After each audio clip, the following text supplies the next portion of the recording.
गुरु ग्रंथ साहिब दे विच पहली मैं अर्ज कुछ अज करनी चाहना।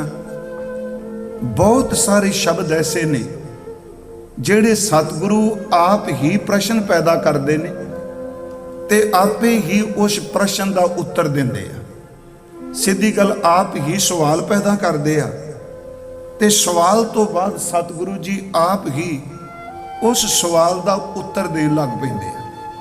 ते जदों किसी नूं बाणी दियां शब्दां दी समझ पैन लग पै, ठीक असीं कथा सुनने आ, व्याख्यान सुनने आ, जदों शब्द के अर्थां दी समझ पै जाए तुसीं खुद विस्माद भी चले जाओगे कि मेरे सतगुरु ने मेरे अंदर दे सारे शंके आपे प्रश्न पैदा किए, आपे उत्तर दे दिते। कुछ को असीं अज लांगे। मैं इस करके जेड़े सज्जन सहज पाठ करते हैं उन्हां दी सेवा लई खास करके हजूर दे असीं जपजी साहिब चों लै लईए। पहला प्रश्न है गुरु ग्रंथ साहिब जी दे जपजी साहिब दे अंदर कि किव सचियारा होई है, किव कूड़ा टुटा पाल। ये सवाल है, ये प्रश्न है। किवें सचियारता आवे ते प्रभु आत्मा और परमात्मा के दरम्यान, पक्खा लवा दो थोड़ा जिहा, आत्मा और परमात्मा के दरम्यान जिहड़ी ये कूड़ दी पाल है ये टुटे किवें। किव सचियारा हुई है, किव कूड़ा टुटे पाल सवाल है। तेरा उत्तर की है? हुक्म रजाई चलना नानक लिखिया नाल। आपे प्रश्न पैदा किया ते आपे ओदा उत्तर दिता। थोड़ा जा होर अगे मैं कुछ को तुका बाणी चो लांगा पिछे रख। हजूर सच्चे पातशाह जी का एक बचन आप होर पढ़ते हो कि भरिया खत पैर तन देह, ते एदा उत्तर की है? पानी धोता है उतर सखे, मूत पलीती कपड़ होए। एदा उत्तर है दे साबून लईए ओ धोए। हुण ये दो प्रश्न करके पहला सिर्फ हाथ पैर दा, फिर कपड़े दा, फिर सतगुरां ने मलीनता दा तीसरा सवाल कीतो ने। हजूर ने क्या भरिए मत पापां कै संग। ये प्रश्न है पर गुरु जी उत्तर देंदे ने ओ धोप है नाम है कै रंग। ये जदों आप जी देखोगे गुरु ग्रंथ साहिब के दर्शन करदे हुण एक दो होर मैं तेरे मन सी अज भी ये गुरु तेग बहादुर साहब की प्रश्नोत्तरी है जी। शब्द जेड़ा एक बचन तुसी पढ़ते हो कि कवन सवेला वक्त कवन, कवन थित कवन वार, कवन सिरुती महा कवन, जित होवा आकार। ये सारे सवाल ने। केड़ा वेला सी, केड़ा वक्त सी, ते कमाल दी गल ये जिन्नी शब्दावली वरती है उस वक्त एक पासे हिंदुइज्म दे शब्द ने, दूजे पासे इस्लाम दे ने। जिवें कवन सो वेला, वेला शब्द असी पूर्व च वरतदे सां। केड़ा वेला है? शाह वेला है, दोपहर वेला है, लोडे वेला है, आथन वेला है। ते जेड़े वो शब्द इस्लामिक सन वो सी वक्त। की वक्त हो गया? उत्थे सतगुरु ने शब्द वक्त वरते है। कवन सवेला वक्त कवन, कवन थित कवन वार। केड़ी थित सी? एकम सी, दूई सी, तीसी। याद रखियो आप सिर्फ बेनती कर रहे हैं कि गुरु ग्रंथ साहिब की सारी बाणी च सच एवं प्रश्नोत्तरी मिलेगी। जेड़ा सवाल पहले अंगां विच है हो सकता है ਇਹਦਾ उत्तर जाके सानू अखीर विच मिल जाए। सहज पाठ करदे आ बाणी की व्याख्या खुद बाणी करदी है। कवन सवेला वक्त कवन, कवन थित कवन वार, कवन से रुती महा कवन। केड़ी रुत ते केड़ा महीना सी, केड़ा वार सी। जित होवा आकार। हुण अगे सतगुरु ने पंडित दा, काजी दा ते जोगी दा जिक्र किया कि वेल ना पाईया पंडिती, जे होवै लेख पुराण, वक्त ना पायो कादियां, जे लिखन लेख कुरान, थित वार ना जोगी जाने, रुत महा ना कोई। हुण ये सारा जिहड़ा प्रश्न सी जे तुसी इस नूं एक पासे रख दिओ, वेल ना पाईया पंडिती जां वक्त ना पायो कादियां, थित वार ना जोगी जाने, सिर्फ आ दो तुकां सवाल दियां लै लईए कि कवन सवेला वक्त कवन, कवन थित कवन वार, कवन सिरुती मां कवन, जित होवा आकार। ਇਹਦਾ ਇੱਕੋ ਤੁਕ ਚੁੱਤਰ मिलेगा, जा करता सेठी को साजे आपे जाने सोई। देखो इस प्रश्न का उत्तर है। इस तरह सतगुरु के बचनों च एक दिन असी पढ़ रहे सां कि माया किस नूं आखी है। ये सवाल है। प्रश्न है माया किसनों कहते हैं जी?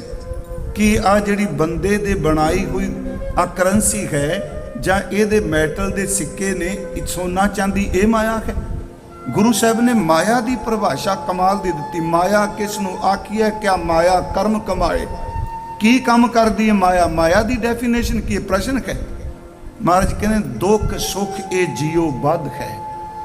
जदों बंदे दा जियो दुख से सुख दे बंधना विच बज जाए, सारी जिंदगी कदी दुख तंग करे कदी सुख तंग करे, ते गुरु साहब कहते इहनूं माया कहते ने खौमे कर्म कमाए। ਇਹਦੇ ਵਿੱਚ ਬੱਧਾ ਹੋਇਆ ਬੰਦਾ ਜਦੋਂ ਖੌਮੇ ਦੇ ਕਰਮਾਂ 'ਚ ਪ੍ਰਵਿਰਤ ਹੁੰਦਾ ਹੈ, ਉਸ ਨੂੰ ਮਾਇਆ ਕਿਹਾ ਜਾਂਦਾ ਹੈ। ਭਾਵੇਂ ਉਹ ਵੈਰਾਗੀ ਹੋਵੇ ਆਪਣੇ ਆਪ ਵਿੱਚ। ਇਸ ਵਿੱਚ ਤਾਂ ਧਨ ਦਾ ਜ਼ਿਕਰ ਹੀ ਨਹੀਂ ਕੀਤਾ। ਦੁੱਖ ਸੁੱਖ 'ਚ ਇਹ ਜੀਓ ਬੱਧ ਹੈ। ਇਸ ਵਿੱਚ ਇੱਕ ਹੋਰ ਬੇਨਤੀ ਹੈ ਕਿ ਅਸੀਂ ਬਚਨ ਪੜ੍ਹਨੇ, ਸਤ ਸੰਗਤ ਕੈਸੀ ਜਾਣੀਏ? ਇਹ ਕੁਐਸਚਨ ਹੈ, ਪ੍ਰਸ਼ਨ ਹੈ। ਤੇ ਇਹ ਚਾਹੀਦਾ ਹੈ ਕਿ ਬੱਚਿਆਂ ਲਈ ਵੀ ਸੁਖਾਇਨ ਹੋ ਸਕਦਾ ਹੈ कि गुरु ग्रंथ साहिब दे विचों प्रश्न लभ के निठ के बंदा पाठ करे, पहला सवाल बनाए, फिर तुकारी ओदा उत्तर देवे। ते जे प्रश्न उत्तर दा कोश तैयार हो जाए ते जे पढ़न लग पे बंदा अद्धे अर्थां दी समझ तौंजी पै जानी। हुण इत्थे भी प्रश्नोत्तरी है। हजूर सच्चे पातशाह महाराज कहंदे ने कि सत संगत कैसी जाणीए? ते अगों उत्तर दिंदे आ जिथे एको नाम वखाणे। कमाल दी गल जी। चौखी परिभाषा दिती नहीं, तू फलाने मत ने ये क्या, वेदांत ने ये क्या, इस्लाम ने ये क्या, हिंदुइज्म ने ये क्या। उन्हें क्या कंपैरेटिव स्टडी तुलनात्मक अध्ययन छड्ड, तू सीधी गल मेरे तो पुछना है भी सत संगत की है? कह लगे जिथे एक रब दे नाम की सिफत हुंदी होवे वो ही सत संगत है। उत्तर दे दिता सत संगत कैसी जानी है? जिथे एको नाम वखाणी है। फिर एको नाम की व्याख्या की। देखो प्रश्न चो प्रश्न कढ़िया, एको नाम हुक्म है, हुक्म ही नाम है, ते फिर ये नाम नू समझांदा कौन है? ओदा उत्तर भी नाल दिता, नानक सतगुर दिया बुझाए जी। फिर एक बेनती, एक प्रश्न चो किन्ने उत्तर? एक होर सवाल है, नानक सुहागन का क्या चिन्ह है? के लक्षण ने? अंदर सच, मुख उजला, खसमै माहे समाए। तिन्ना शब्दां च उत्तर दे दिता। तुसी फरीद साहब दे बचन पढ़ते हो, निमन सो अखर, कवन सो अखर, कवन गुण, कवन सो मनिया मंत, कवन सो वेसो हों करी, जित वस आवे कंत। चार सवाल ने, केड़े अखर ने, केड़ा श्रोमणी मंत्र है, केड़ा वेश धारण करा। हुण इन्हां दा उत्तर हजूर दिंदे ने, निमन सो अखर, निमना निमरता नूं धारण कर, ये अखर है। खवन गुण, सह लैना, खिमा कर देना, ये बहुत वड्डा गुण है। जे बा मनिया मंत, जबान तो मिठा बोलना, ये श्रोमणी मंत्र है। ये त्रै भैने वेश करता वस आवी कंत। मैं एक तां होर, क्योंकि मेरे मन से अज मैं संगत नूं जरूर बेनती करांगा। एक होर देखियो, जिन्ने शब्द, दावा नहीं, जिन्ने शब्द दो रहाओ वाले होणगे ना, जिस शब्द च लिखिया होवेगा रहाओ दूजा, ਉਹਦੇ ਸਿੱਧੇ ਅਰਥ ਇਹ ਨੇ, ਪਹਿਲੇ ਰਹਾਉ ਨੂੰ ਦੂਜੇ ਰਹਾਉ ਨਾਲ ਮੇਲ ਕੇ ਦੇਖਿਓ। ਪਹਿਲੇ ਰਹਾਉ ਵਿੱਚ ਪ੍ਰਸ਼ਨ ਕੀਤਾ ਹੁੰਦਾ, ਦੂਜੇ ਰਹਾਉ ਵਿੱਚ ਉੱਤਰ ਦਿੱਤਾ ਹੁੰਦਾ। ਪਰ ਜਿੱਥੇ ਰਹਾਉ ਦੂਜਾ ਲਿਖੇ, ਜਿੱਥੇ ਦੂਜਾ ਲਿਖਿਆ ਉੱਥੇ ਨਹੀਂ। ਹੁਣ ਆ ਜਿਵੇਂ ਜੀਓ ਦਰਤ ਹੈ ਆਪਣਾ, ਕੈਸਿਓ ਕਰੀ ਪੁਕਾਰ, ਦੁੱਖ ਵਿਸਾਰਨ ਸੇਵਿਆ ਸਦਾ ਸਦਾ ਦਾਤਾਰ। ਇਸ ਵਿੱਚ ਸਤਿਗੁਰਾਂ ਨੇ ਚਾਰ ਰਹਾਉ ਦੇ ਬਚਨ ਦਰਜ ਕੀਤੇ ਆ। ਪਰ ਜਿੱਥੇ ਰਹਾਉ ਦੂਜਾ ਆ ਜਾਏ, ਲਫ਼ਜ਼ ਦੂਜਾ ਸ਼ਬਦ ਆਵੇ, ਇਹਦਾ ਸਿੱਧਾ ਅਰਥ ਹੈ ਕਿ ਸਤਿਗੁਰੂ ਜੀ ਪਹਿਲੇ ਰਹਾਉ ਦੀਆਂ ਤੁਕਾਂ ਵਿੱਚ ਸਵਾਲ ਕਰਦੇ ਆ, ਅਗਲੀਆਂ ਰਹਾਉ ਦੀਆਂ ਤੁਕਾਂ ਵਿੱਚ ਉੱਤਰ ਹੈ। ਇਸ ਨੂੰ ਇੱਕ ਸਿਰਫ ਹੋਰ ਮੈਂ ਕਹਿ ਕੇ ਸਮਾਪਤੀ ਇਸ ਵੱਲੋਂ ਇਸ ਵਿਸ਼ੇ ਨੂੰ ਅੱਗੇ ਤੋਰਾਂਗੇ ਆਪਾਂ। ਮੇਰੀ ਸਿਰਫ ਇੱਕ ਬੇਨਤੀ ਸੀ, ਜਿਹੜੇ ਸੱਜਣ ਸਹਿਜ ਪਾਠ ਕਰਦੇ ਆ, ਇਹ ਨਹੀਂ ਕਿ ਮੈਂ ਤੁਹਾਨੂੰ ਦੱਸ ਰਿਹਾ ਪਹਿਲਾਂ ਕਿਸੇ ਨੂੰ ਪਤਾ ਨਹੀਂ, ਪਰ ਫਿਰ ਵੀ ਗੱਲ ਜਿਹੜੀ ਹੈ ਉਹ ਦੁਹਰਾਈ ਜਾਏ ਤੇ ਮਨ ਦੇ ਉੱਤੇ ਅਸਰ ਰੱਖਦੀ ਹੈ। ਦੇਖੋ एक सलोक ने दो कबीर जी दे, ते उन्हां दा उत्तर है ते बड़े सौखे उत्तर उच दिता भी है। वो सलोक कबीर दे ने, पर वापरी घटना भगत नामदेव नाल है। नामा माया मोया कहे तलोचन मीत, काहे छीपो छैलै राम ना लावो चीत। देखो ये सवाल है कि नामदेव नूं माया ने ठग लिया। तरलोचन कह रहे है कि सारा दिन कपड़े सीना, कपड़े रंगना, तू रब च परमात्मा च क्यों नहीं चित लांदा? फिर अगों भावें उत्तर कबीर जी दे रहे आ भगत नामदेव दी रसना राई। कह लगे नामा कहे तलोचना, मुख ते राम संभाल, हाथ पांव कर काम सब चीत निरंजन नाल। प्रश्न का उत्तर तो दे दिता ना, हुण इस उत्तर नूं खोलण लई एक होर उत्तर दिता। इन्हूं आपां कथा कहने। देखो ये उत्तर है कि तू कह दिता भी ਇਹਦਾ चित्त नहीं जुड़िया, ये माया ने ठग लिया। ते भगत साहब कहते ने मुख ते राम संभाल, हाथ पांव कर काम सब चीत निरंजन। चीत किवें निरंजन नाल? ਇਹਦਾ उत्तर देने ਲਈ फिर रामकली राग का शब्द पढ़ना पेगा। आनी ले कागद, काटी ले गूडी, आकाश मध्य भरमी अले, पंच जना सो बात बतौवा, चीत सो डोरी राखी ले। इसनूं मैं अर्थ नहीं करांगा, अर्थ बड़ी वारी आपां कीते आए ते। मैं सिर्फ एक बेनती करनी है, कह तलोचन मीत। वो कित्थे प्रश्न है कबीर जी के श्लोकां च? उत्तर मिलता पे रामकली राग च। मन राम नामा बेदियले, जैसे कन कलाचित मांडियले, आनी ले कुंभ भराई ले उदक राज कुवार पुरंदरिये, हस्त विनोद विचार करती है, चीत सो गागर राखियले, मंदिर एक द्वार 10 जांका, गौ चरावन छाड़ियले, 5 कोष पर गौ चरावत, चीत सो बछड़ा राखियले। अगे है कहत नाम दो सुनो तरोचन। मैं फिर बेनती करांगा, वो प्रश्न कित्थे पिया है? वो पिया है भगत कबीर साहब की बाणी दे विच। हुण ओहदी व्याख्या कबीर साहब उत्तर दे रहे आ, पर उस उत्तर दा डिटेल नाल जे कोई खुलासा कर रहा तो भगत जी खुद कर रहे हैं। कहत नाम दो सुनो तरलोचन, बालक पालन पोडियले, अंतर बाहर काज विरोधी, चीत सो बारक राखियले। मैं थोड़ा जिहा समा अज इस करके लाया है कि श्री गुरु ग्रंथ साहिब की पवित्र गुरबाणी विच सतगुरां ने आपे प्रश्न कीते आ, पर किसी प्रश्न विच नास्तिकता नहीं मिलेगी, रुखापन नहीं मिलेगा। किसी प्रश्न दे विच रब की होंद नूं चैलेंज नहीं किया जाएगा। हुण अज भी प्रश्न ने। पहला सवाल एक है, सतगुरु जी कह रहे आ, हजूर ने फरमाया सोरठ महला 9वां, सोरठ राग है ते 9वां सतगुरां ने ये बचन उच्चारण किए। बचन कह प्राणी कौन उपाओ करे। प्राणी का अर्थ असीं सीधा जानने आ कि प्राणा के सहारे चलण वाला। गुरु ग्रंथ साहिब च नाने नाल भी आया प्राणी ते नन्ने नाल भी आया प्राणी, पर अर्थ इको ही रखदा है। प्राणी कौन, कौन दा अर्थ केड़ा, कौन उपाओ करे। उपाओ दा अर्थ हीला वसीला यतन, कि हे प्राणी हे प्राणा दे सहारे चलण वाले, केड़ा हीला करे, केड़ा यतन करे, किवें कोई तरीका अपनाए। कादा महाराज जी? कह लगे जा ते भगत राम की भावै। इत्थे मैं बेनती एक करांगा, मैं फिर कह रहा तुहाडे सिंह बैठे जिहड़े संथਿਆ पाठ करते आ करांदे आ, गल्लां छोटियां छोटियां ने। मैं अपने लिए भी कहना हुन्ना, हुण एक तां इहदा पाठ बिंदी ला के जां नहीं करना। जां दा पाठ करांगे अर्थ बदल जाने। आ काम कर लो जां, जां दा अर्थ और, जां ए। इत्थे पाठ है जा, इहदा अर्थ हो गया जिस। कितना फर्क है जी अर्थां च? जां दा अर्थ जां, आ काम कर लै, जां आ कर लै, 2 ऑप्शन जिते गए। हुण इत्थे जदों बिंदी तो रहत पाठ करांगे जा, इहदा सीधा लफ्जी अर्थ है जिस। कितना फर्क अर्थ च पै जाना सिर्फ एक बिंदी नाल। मैं यही कहा सी एक बारी कि अक्सर साडे सज्जन ये कहंदे हुंदे आ कि कहाँ पयो जो 2 लोचन मूत के। तो मैं कहा सी नहीं, सानू पाठ इस तरह कराया सी, कहाँ पयो इहदा अर्थ की होया, ते कहाँ पयो दा अर्थ कित्थे होया। एक बिंदी ने अर्थ बदल के रख दिते, एक नुकते ने।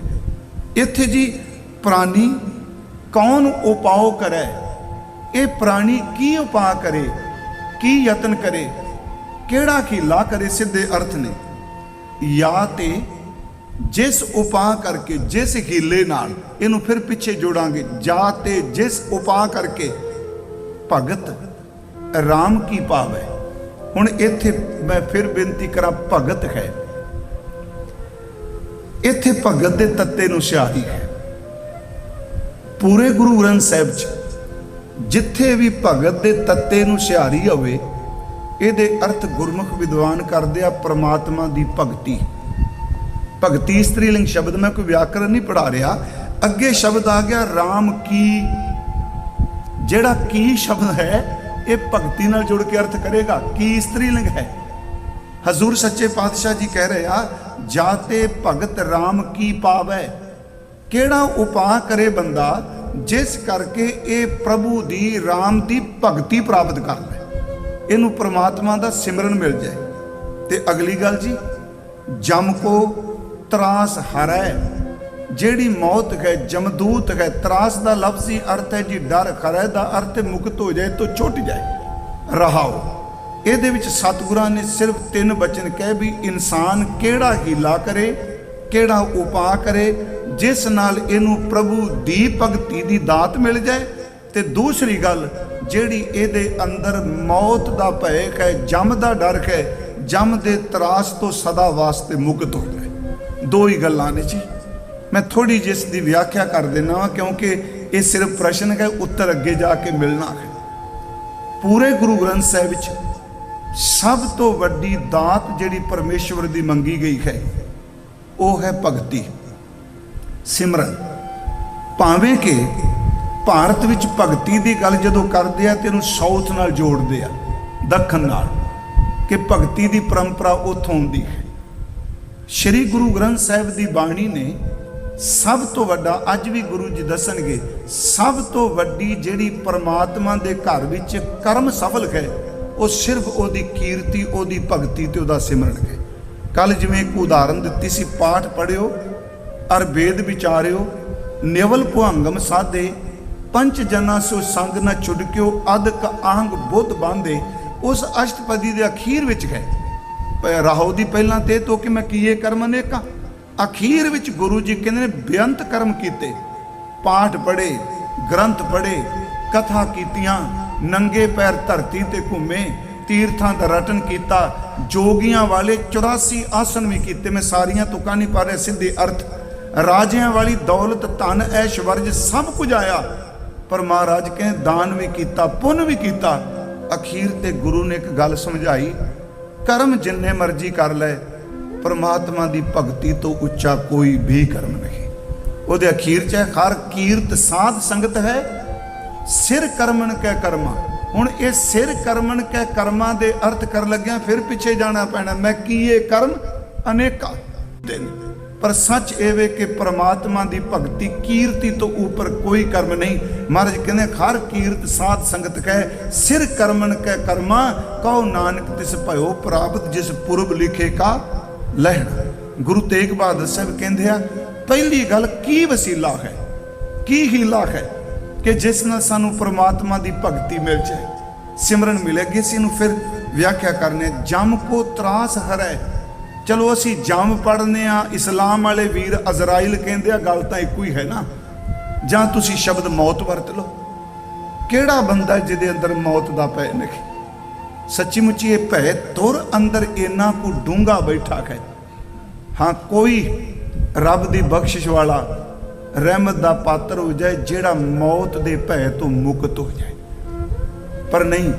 ਹਰ ਬੰਦੇ ਨੂੰ ਕਬੀਰ ਸਾਹਿਬ ਨੇ, ਗੁਰੂ ਨਾਨਕ ਸਾਹਿਬ ਨੇ ਇਹਨਾਂ ਸ਼ਬਦਾਂ ਨੂੰ ਕੋਟ ਕੀਤਾ, ਭਾਵੇਂ ਉਹ ਭੈ ਮੌਤ ਦੇ ਭੈ ਤੋਂ ਮੁਕਤ ਨੇ, ਕੋਈ ਮੌਤ ਦਾ ਭੈ ਨਹੀਂ।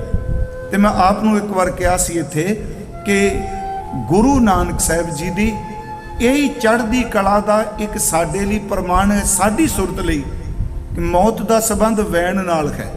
ਲੋਕ ਪਾਉਂਦੇ ਹੁੰਦੇ ਸਨ ਵੈਣ, ਇਹ ਮੈਂ ਗੁਰਮਤ ਨਾਲ ਨਹੀਂ ਕਹਿ ਰਿਹਾ। ਅਲਾਣੀਆਂ ਪਾਣੀਆਂ, ਵੈਣ ਪਾਣੇ, ਸਿਆਪੇ ਕਰਨੇ, ਪਿੱਟਣਾ। ਤੁਸੀਂ ਦੱਸੋ ਵਿਆਹ ਦੇ ਵਿੱਚ ਕਦੀ ਕੋਈ ਮੌਤ ਦੇ ਵਿੱਚ ਕਿਤੇ ਕੋਈ ਘੋੜੀਆਂ ਦੀ ਗੱਲ ਕਰੇ, ਵਿਆਹ ਦੀ ਗੱਲ ਕਰੇ, ਸਾਏ ਚਿੱਠੀ ਦੀ ਗੱਲ ਕਰੇ, ਅਗਲੇ ਪੈ ਜਾਣਗੇ ਸਾਡੇ ਘਰ ਮੌਤ ਹੋਈ ਹੈ, ਕੀ ਗੱਲਾਂ ਕਰਦਾ। ਗੁਰੂ ਸਾਹਿਬ ਨੇ ਕੀ ਕੀਤਾ? ਸੱਚੀ ਮੁੱਚੀ ਮਨੋਵਿਗਿਆਨਕ ਤੌਰ ਤੇ, ਸਾਈਕੀ ਦੇ ਤੌਰ ਤੇ, ਜਿਸ ਚੀਜ਼ ਨੂੰ ਲੋਕ ਵੈਣ ਕਹਿੰਦੇ ਨੇ, ਮੌਤ ਕਹਿੰਦੇ ਨੇ, ਅਲਾਣੀਆਂ ਕਹਿੰਦੇ ਨੇ, ਪਿੱਟ ਸਿਆਪਾ ਕਹਿੰਦੇ ਨੇ, ਗੁਰੂ ਨਾਨਕ ਸਾਹਿਬ ਨੇ ਉਸ ਮੌਤ ਨੂੰ ਵਿਆਹ ਵਾਲੀ ਖੁਸ਼ੀ ਦੇ ਨਾਲ ਜੋੜ ਕੇ ਰੱਖ ਦਿੱਤਾ। ਤੁਸੀਂ ਰੋਜ਼ ਇਹ ਸ਼ਬਦ, ਇਹਨੂੰ ਬਰੀਕੀ ਨਾਲ ਸੁਣਿਓ, ਸੰਬਤ ਸਾਹਾ ਲਿਖਿਆ ਇਹਦੇ ਚ ਤੇ ਵੈਣ ਪਾਉਣ ਦਾ ਜ਼ਿਕਰ ਹੀ ਨਹੀਂ ਕੀਤਾ ਗਿਆ। ਹੈ ਤਾਂ ਮੌਤ ਨਾ। ਸੰਬਤ ਦਾ ਸੰਬੰਧ ਵਿਆਹ ਵਾਲੀ ਸਾਏ ਚਿੱਠੀ ਨਾਲ, ਸਾਲ ਨਾਲ। ਸਾਹਾ, ਸੰਬਤ ਸਾਹਾ ਲਿਖਿਆ ਮਿਲ ਕਰ ਪਾਵੋ ਤੇਲ। ਮਰਿਆ ਹੋਵੇ ਤੇ ਲੋਕੀ ਕਹਿੰਦੇ ਨੇ ਵੀ ਖੱਪਣ ਦਾ ਪ੍ਰਬੰਧ ਕਰੋ, ਅਰਥੀ ਦਾ ਪ੍ਰਬੰਧ ਕਰੋ। ਬਾਲਣ ਵਾਲੇ ਨੂੰ ਕਹਿ ਕੇ ਨਹੀਂ ਕਿਹਾ, ਇਹ ਕਹਿੰਦੇ। ਪਰ ਗੁਰੂ ਸਾਹਿਬ ਗੱਲ ਮੌਤ ਦੀ ਕਰ ਰਹੇ ਆ ਤੇ ਉਦਾਹਰਨਾਂ ਵਿਆਹ ਦੀਆਂ ਦਿੰਦੇ ਪਏ। ਇਸ ਦਾ ਮਤਲਬ ਇਹ, ਜਿਹਨੂੰ ਧਿਆਨ ਨਾਲ ਪਹਿਲਾ ਸ਼ਬਦ ਦੇ ਸੋਹਿਲਾ ਸਾਹਿਬ ਵਿੱਚੋਂ ਗੁਰੂ ਗ੍ਰੰਥ ਸਾਹਿਬ ਵਿੱਚ 2 ਵਾਰੀ ਆਇਆ, ਇਸ ਦਾ ਸਿੱਧਾ ਭਾਵ ਇਹ ਵੇ ਕਿ ਜਿਹੜਾ ਮੌਤ ਦਾ ਭੈ ਸਾਡੇ ਮਾਨਵੀ ਮਨ ਵਿੱਚ ਤੁਰ ਅੰਦਰ ਵਸਿਆ ਹੈ, ਗੁਰੂ ਨੇ ਉਸ ਭੈ ਨੂੰ ਮੁਕਤ ਕਰ ਲਈ ਕਿਹਾ। ਪਰ ਇਹ ਗੱਲ ਚੇਤੇ ਰੱਖਿਓ, ਤੁਮ ਗਾਵੋ ਮੇਰੇ ਨਿਰਭਉ ਕਾ ਸੋਹਿਲਾ। ਪਹਿਲੀ ਗੱਲ ਇਹ ਵੇ, ਜੇ ਸੋਹਿਲਾ ਗਾਏਗਾ ਤੇ ਮੌਤ ਸੱਚੀ ਮੁੱਚੀ ਵਿਆਹ ਵਰਗੀ ਖੁਸ਼ੀ ਖੈ। ਜੇ ਨਿਰਭਉ ਦਾ ਸੋਹਿਲਾ ਨਾ ਖਾਇਆ ਤੇ ਮੌਤ ਨੂੰ ਵੇਖ ਵੇਖ ਕੇ ਥਰ ਥਰ ਕੇ ਕੰਬੇਗਾ, ਤੇਰੀ ਕੰਬਣੀ ਛਿੜੇਗੀ। ਬਾਬਾ ਜੈ ਕਰ ਕੀਰਤ ਆਖੀਐ ਕਰਤੇ ਕਾ ਹੋਏ ਵਿਚਾਰੋ, ਤਿਤ ਕਰ ਗਾਵੋ ਸੋਹਿਲਾ ਸਿਮਰਿਓ ਸਿਰਜਣਹਾਰੋ। ਜਿਸ ਕਰਤੇ ਦੀ, ਜਿਸ ਘਰ ਵਿੱਚ ਕਰਤੇ ਦੀ ਸਿਫਤ ਹੈ, ਜਿੱਥੇ ਕੀਰਤੀ ਹੈ। ਹੁਣ ਇਹ ਸੰਬਤ ਸਾਹਾ ਲਿਖਿਆ ਮਿਲ ਕਰ ਪਾਵੋ ਤੇਲ, ਦਿਓ ਸੱਜਣ ਅਸੀਸਰੀਆਂ ਜੋ ਹੋਵੇ ਸਾਹਿਬ ਸਿਓ ਮੇਲ। ਫਿਰ ਨਾਲ ਕਿਹਾ ਘਰ ਘਰ ਇਹੋ ਪਹੁੰਚਾ, ਸੱਦੜੇ ਨਿਤ ਪਵਨ ਸੱਦਣਹਾਰਾ ਸਿਮਰੀ ਹੈ। ਜਿਹੜਾ ਸੱਦੇ ਭੇਜ ਰਿਹਾ ਉਹਨੂੰ ਸਿਮਰੀ ਹੈ। ਆਹ 2 ਗੱਲਾਂ ਜੇ, ਇੱਕ ਤੇ ਜਮ ਦਾ ਤਰਾਸ ਸੱਦਾ ਆਉਣਾ, ਦੂਜੀ ਗੱਲ ਭਗਤੀ ਸੱਦਣ ਵਾਲੇ ਦਾ ਸ਼ੁਕਰ ਕਰਨਾ। ਸੱਦਣਹਾਰਾ ਸਿਮਰੀਆ ਨਾਨਕ ਸੇ ਦੇਹ ਆਵਨ। ਮਹਾਰਾਜ ਕਹਿੰਦੇ ਉਹ ਦਿਨ ਮੇਰੇ ਤੇ ਵੀ ਆਉਂਦਾ ਪਿਆ। ਜਿਹੜੇ ਦਿਨ ਦੀ ਬਾਤ ਮੈਂ ਤੁਹਾਨੂੰ ਦੱਸ ਰਿਹਾ, ਮੇਰੀ ਬੇਨਤੀ ਹੈ, ਮੌਤ ਦਾ ਇੱਕ ਭੈ ਹੈ। ਗੁਰੂ ਸਾਹਿਬ ਕਹਿੰਦੇ ਤੂੰ ਮੁਕਤ ਹੋ ਸਕਾਂਗੇ। ਇੱਕ ਵਾਰ ਮੈਂ ਅਰਜ਼ ਕੀਤੀ ਸੀ, ਮੇਰਾ ਖਿਆਲ ਨਨਕਾਣਾ ਸਾਹਿਬ ਵੀ ਪਿਛਲੇ ਸਾਲ ਜਦੋਂ ਗਏ, ਉੱਥੇ ਵੀ ਮੈਂ ਅਰਜ਼ ਕੀਤੀ ਸੀ। ਵੈਦ ਹਰਦਾਸ ਦਾ ਜ਼ਿਕਰ ਚੱਲਿਆ ਤੇ ਮੈਂ ਬੇਨਤੀ ਕੀਤੀ ਸੀ, ਉਂਝ ਭਾਰਤੀ ਧਰਮ ਸ਼ਾਸਤਰ ਜਿਹੜੇ ਨੇ ਉਹ ਸਿਰਫ 3 ਤਾਪ ਮੰਨਦੇ ਆ। ਉਂਝ ਗੁਰਬਾਣੀ ਨੇ ਕੋਟ ਵੀ ਕੀਤਾ, 3 ਤਾਪ ਨਿਵਾਰਨ ਖਾਣਾ।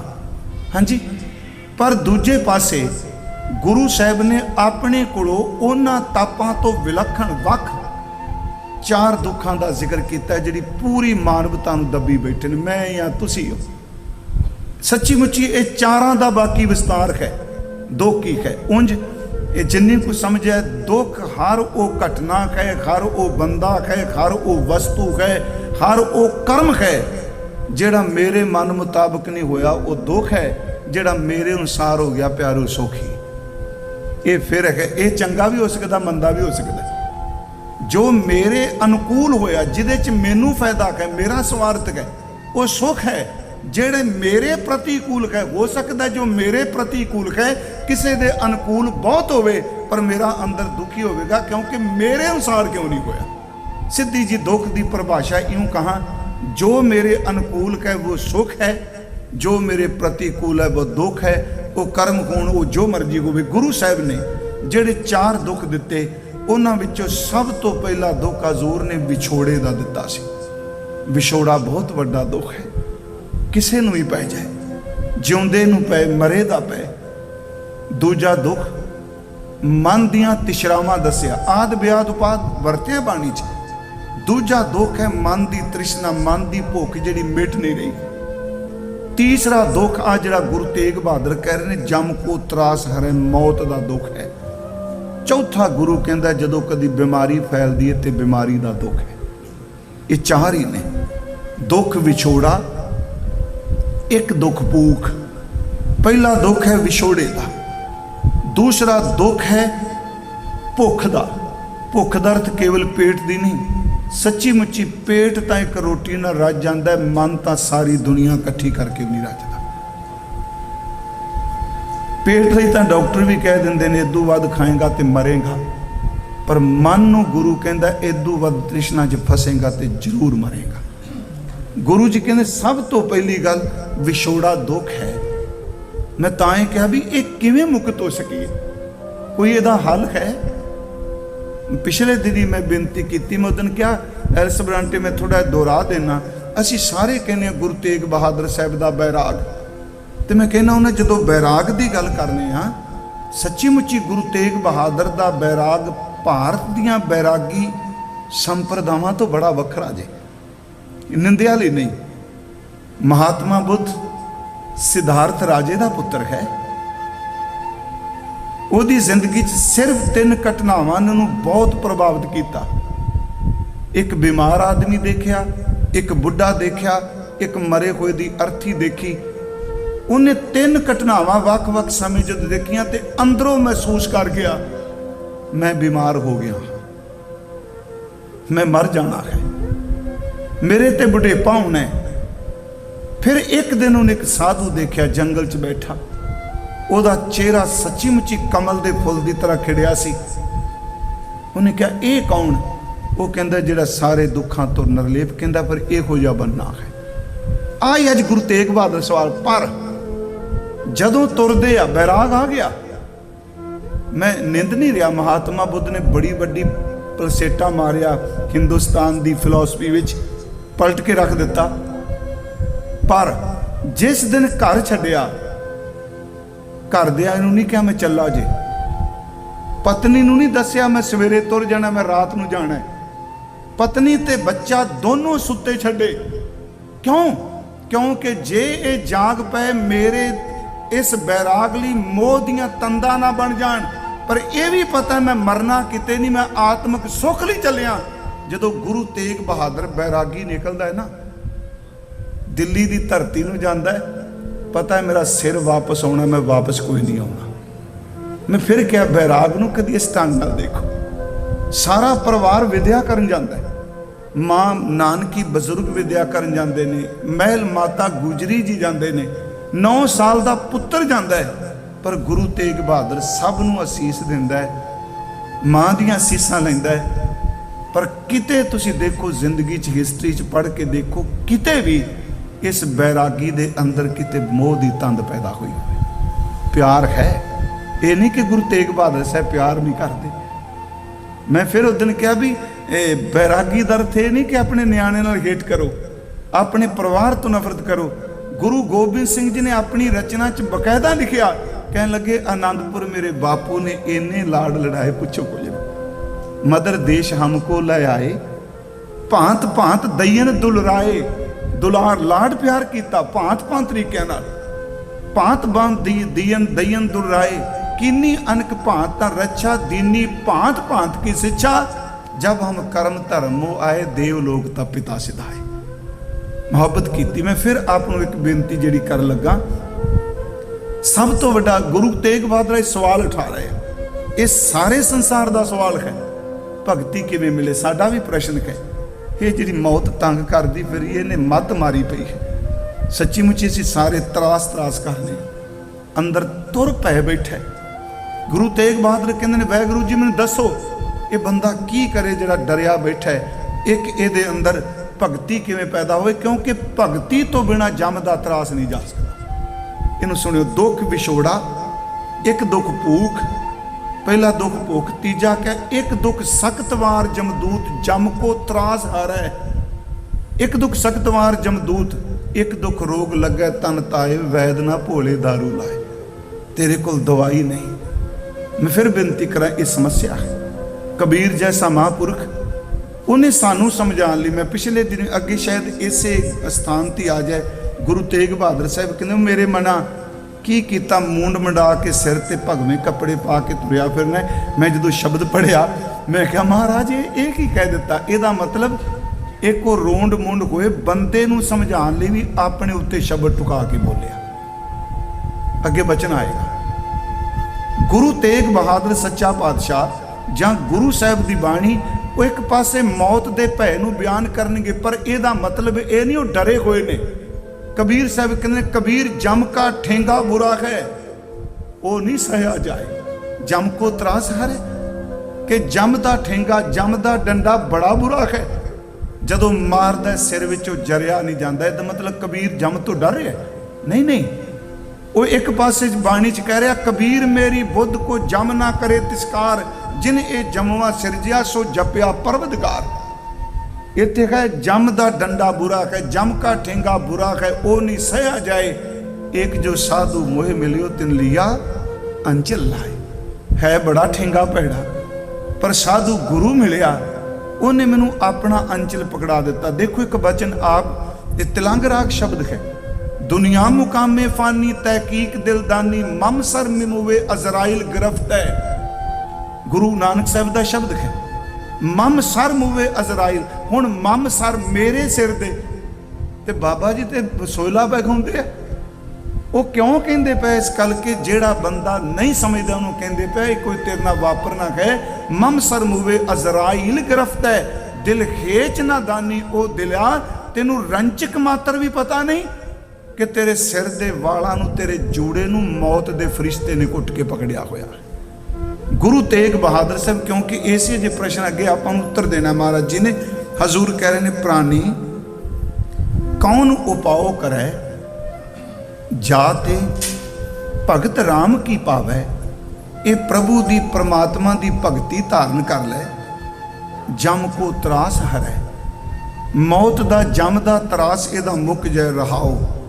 ਹੁਣ ਅੱਗੇ ਪ੍ਰਸ਼ਨ ਨੇ, ਕੌਣ ਕਰਮ, ਇਹ ਕਿਹੜਾ ਕਰਮ ਕਰੇ, ਕਿਹੜੇ ਧਰਮ ਦੀ ਦਸੀ ਮਰਿਆਦਾ ਨੂੰ ਪਾਲੇ। ਫਿਰ ਯਾਦ ਰੱਖਿਓ ਉੱਤੇ ਦੋ ਤੁਕਾਂ ਦੇ ਕੇਂਦਰਿਤ ਰੱਖਣਾ ਹੈ।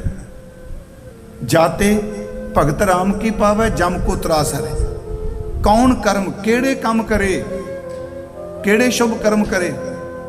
ਵਿਦਿਆ ਕਹੋ ਕੈਸੀ, ਕਿਹੜੀ ਵਿਦਿਆ, ਕਿਹੜੀ ਤਾਲੀਮ ਹਾਸਲ ਕਰੇ ਜਿਹਦੇ ਨਾਲ ਇਹਨੂੰ ਉਹ ਜਿਹੜੀ ਉੱਤੇ ਗੱਲ ਕਹੀ ਇੱਕ ਭਗਤੀ ਮਿਲ ਜਾਏ ਤੇ ਜੁਦਾ ਮੌਤ ਦਾ ਭੈ ਖਤਮ ਹੋ ਜਾਏ। ਇੱਥੇ ਪ੍ਰਸ਼ਨ ਨੇ, ਕਿਹੜਾ ਕਰਮ, ਕਿਹੜੀ ਵਿਦਿਆ, ਕਿਹੜੇ ਕਰਮ ਕਰੇ। ਨਿਤ ਕਰਮ ਕਰੇ, ਨਮਿਤ ਕਰਮ ਕਰੇ, ਪ੍ਰਾਸ਼ਚਿਤ ਕਰਮ ਕਰੇ, ਕਿਹੜੇ ਕਰਮ ਕਰੇ।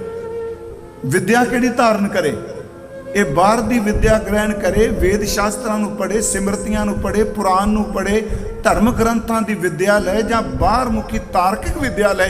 ਗੁਰੂ ਤੇਗ ਬਹਾਦਰ ਕਹਿੰਦੇ ਮੈਨੂੰ ਇਹ ਵੀ ਦੱਸ ਦਿਓ ਰੱਬ ਜੀ, ਕਿਹੜੇ ਕਰਮ ਤੇ ਕਿਹੜੀ ਵਿਦਿਆ। ਤੇ ਮੈਂ ਕਹਿੰਦਾ ਇਹ ਤਾਂ ਬਾਬਾ ਜੀ ਸਾਡੇ ਲਈ ਪੁੱਛਦੇ ਪਏ, ਸਾਡੇ ਪ੍ਰਸ਼ਨ ਨੇ ਗੁਰੂ ਤੇਗ ਬਹਾਦਰ ਸਾਹਿਬ ਉੱਤਰ ਦੇ ਰਹੇ ਨੇ। ਕੌਣ ਕਰਮ, ਵਿਦਿਆ ਕੋ ਕੈਸੀ, ਕਿਹੜੀ ਵਿਦਿਆ ਧਾਰਨ ਕਰੇ। ਧਰਮ ਕੌਣ ਫੁਨ ਕਰੀ, ਕਿਹੜੇ ਧਰਮ ਨੂੰ ਇਹ ਧਾਰਨ ਕਰੇ, ਕਿਹੜਾ ਧਰਮ ਇਹ ਕਬੂਲ ਕਰੇ। ਮਹਾਰਾਜ ਕਹਿੰਦੇ ਨੇ ਅਗਲੀ ਹੁਣ ਤੁਕ ਧਿਆਨ ਨਾਲ ਸੁਣਿਓ, ਕੌਣ ਨਾਮ ਗੁਰ ਜਾ ਕੈ ਸਿਮਰੈ। ਇੱਥੇ ਗੁਰ ਲਫ਼ਜ਼ ਦੇ ਅਰਥ ਕੁਝ ਵਿਦਵਾਨਾਂ ਨੇ ਕੀਤੇ ਨੇ ਗੁਰੂ। ਕੌਣ ਨਾਮ ਗੁਰੂ, ਗੁਰ ਕਿਹੜੇ ਗੁਰੂ ਦਾ ਨਾਮ, ਕਿਹੜੇ ਗੁਰੂ का ਨਾਮ। ਜਾ ਕਹਿ ਸਿਮਰੈ, ਜਿਸ ਦੇ ਸਿਮਰਿਆ, ਇੱਥੇ ਵੀ ਬਿੰਦੀ ਰਹੇ ਤੇ ਜਾ ਕਹਿ, ਜਿਸ ਦੇ ਸਿਮਰਿਆ ਭਵ ਸਾਗਰ ਕੋ ਤਰੇ। ਇਸ ਭਵ ਸਮੁੰਦਰ ਤੋਂ, ਸਾਗਰ ਤੋਂ ਪਾਰ ਹੋ ਜਾਏ। ਕਿਹੜੇ ਗੁਰੂ ਦਾ ਨਾਮ। ਇੱਕ ਗੁਰਮੁਖਾਂ ਨੇ ਇਹਦੇ ਅਰਥ ਕੀਤੇ ਨੇ ਗੁਰ ਦੇ, ਤੇ ਮੈਨੂੰ ਬੜੇ ਜਚੇ ਹੋ। ਹੁਣ ਕੌਣ ਨਾਮ ਗੁਰ ਜਾ ਕੇ ਸਿਮਰਨ ਸਿਮਰੈ, ਗੁਰ ਦਾ ਅਰਥ ਉਹਨਾਂ ਨੇ ਵੱਡਾ ਕੀਤਾ ਹੈ। ਯਾਦ ਰੱਖਿਓ ਗੁਰ ਦਾ ਅਰਥ ਵੱਡਾ ਵੀ ਹੁੰਦਾ, ਸ਼੍ਰੋਮਣੀ, ਵੱਡਾ, ਗਿਆਨੀ ਧਿਆਨੀ, ਗੁਰ ਗੁਰਹਾਈ। ਇਹਦਾ ਅਰਥ ਹੋ ਗਿਆ ਕਿਹੜਾ ਸ਼੍ਰੋਮਣੀ ਨਾਮ ਹੈ। ਸਾਰੇ ਕਹਿੰਦੇ ਮੇਰਾ ਧਰਮ, ਮੇਰਾ ਧਰਮ, ਮੇਰਾ ਕਰਮ, ਮੇਰਾ ਕਰਮ। ਸਤਿਗੁਰੂ ਕਹਿੰਦੇ ਨੇ ਪ੍ਰਮਾਤਮਾ ਸਾਨੂੰ ਦੱਸੋ, ਵਾਹਿਗੁਰੂ ਜੀ ਇਸ ਪ੍ਰਾਣੀ ਨੂੰ ਦੱਸੋ, ਕੌਣ ਨਾਮ ਗੁਰ ਜਾ ਕੇ ਸਿਮਰੈ, ਕਿਹੜਾ ਸ਼੍ਰੋਮਣੀ ਨਾਮ ਹੈ ਜਿਹਦਾ ਸਿਮਰਨ ਕਰਨ ਨਾਲ, ਜਿਹਨੂੰ ਸਿਮਰਨ ਦੇ ਨਾਲ ਭਵ ਸਾਗਰ ਕੋ ਤਰੀ, ਇਹ ਸੰਸਾਰ ਸਮੁੰਦਰ ਤੋਂ ਪਾਰ ਹੋ ਜਾਏ। ਇੱਥੋਂ ਤੱਕ ਸਨ ਗੁਰਦੇਵ ਦੇ ਪ੍ਰਸ਼ਨ। ਹੁਣ ਜੇ ਤੁਸੀਂ ਇਹਨਾਂ ਪ੍ਰਸ਼ਨਾਂ ਨੂੰ ਜਿੰਨਾ ਮਰਜ਼ੀ, ਮੈਂ ਕਹਿੰਦਾ ਪੂਰਾ ਹਫ਼ਤਾ ਇਹਦੀ ਕਥਾ ਹੀ ਕਰੀ ਜਾਓ। ਵਿਦਿਆ ਕਿੰਨੀਆਂ ਨੇ, ਕਰਮ ਕਿੰਨੇ ਨੇ, ਧਰਮ ਕਿੰਨੇ ਨੇ। ਇਉਂ ਸਮਝੋ ਜੀ ਆ ਜਿਹੜੀ ਪੌੜੀ ਹੈ ਨਾ, असंख जप असंख भाव असंख पूजा असंख तप तव असंख ग्रंथ मुख वेद पाठ संख जोग में रहे उदास संख भगत गुण ज्ञान विचार संख सती असंख दातार संख सूरम हो पखसार संख मोन लिव लाए तार। ये सारे ऐ तुक दे विच समा जांदी है पौड़ी। ਇਹਦੇ ਵਿੱਚ ਵਿਦਿਆ ਵੀ ਦਿੱਤੀ, ਉਹਦੇ ਵਿੱਚ ਕਰਮ ਵੀ ਦਿੱਤੇ, ਉਹਦੇ ਵਿੱਚ ਧਰਮ ਵੀ ਦਿੱਤਾ, ਉਹਦੇ ਵਿੱਚ ਜਪ ਵੀ ਦਿੱਤਾ, ਉਹਦੇ ਵਿੱਚ ਭਾਵ ਵੀ ਦਿੱਤਾ, ਤਪ ਵੀ ਦਿੱਤਾ, ਦਾਨ ਵੀ ਦਿੱਤਾ। ਸਤਿਗੁਰੂ ਨੇ ਸਿੱਧਾ ਜਿਹਾ ਸਵਾਲ ਕੀਤਾ ਜੀ ਸਾਨੂੰ ਕਰਮ ਦੱਸੋ, ਵਿਦਿਆ ਕਿਹੜੀ ਪੜ੍ਹੀਏ, ਧਰਮ ਕਿਹੜਾ ਹੈ, ਤੇ ਸਹੀ ਚਾਹੁੰਦੇ ਨਾਮਾਂ ਵਿੱਚੋਂ ਕਿਹੜਾ ਨਾਮ ਵੱਡਾ ਹੈ ਜਿਹਦਾ ਨਾਮ ਸਿਮਰਿਆ ਇਸ ਭਵ ਸਾਗਰ ਨੂੰ ਤਰ ਜਾਈਏ। ਇਹ ਸੰਚਾਰ ਤੁਕਾਂ ਪ੍ਰਸ਼ਨ। ਹੁਣ ਗੁਰੂ ਜੀ ਉੱਤਰ ਦੇਣ ਲੱਗੇ ਆ, ਸਾਡੇ ਤੇ ਮਿਹਰ ਕਰ ਲੱਗਿਆ। ਕੱਲ ਮੈਂ ਇਸ ਸੰਸਾਰ ਵਿੱਚ, ਇਸ ਦੁਨੀਆ ਵਿੱਚ, ਇਸ ਘੋਰ ਕਲਯੁਗ ਵਿੱਚ मैं ਦਾ ਅਰਥ ਕਰਾਂਗੇ ਵਿੱਚ। मैं ਉੱਥੇ ਵੀ ਸੈਨ ਹੋਜ਼ੇ ਵੀ ਕਿਹਾ ਸੀ, मैं क्योंकि आप सारी संगत ही बैठे हो घरां 'ਚ सुनते रहे, मैं ਕਿਹਾ ਸੀ हजूर मैं शब्द की थां ते ज़्यादा शब्द अपनी बाणी 'ਚ मैं वरतदे आ। मैं तो मैं बेनती की सी, एक मैं का अर्थ है विच, एक मैं का अर्थ है मैं अपना, एक मैं का अर्थ है मई। गगन मैं थाल मई, गगन रूपी थाल आप सवारे मैं मिले, यदा अर्थ मैं।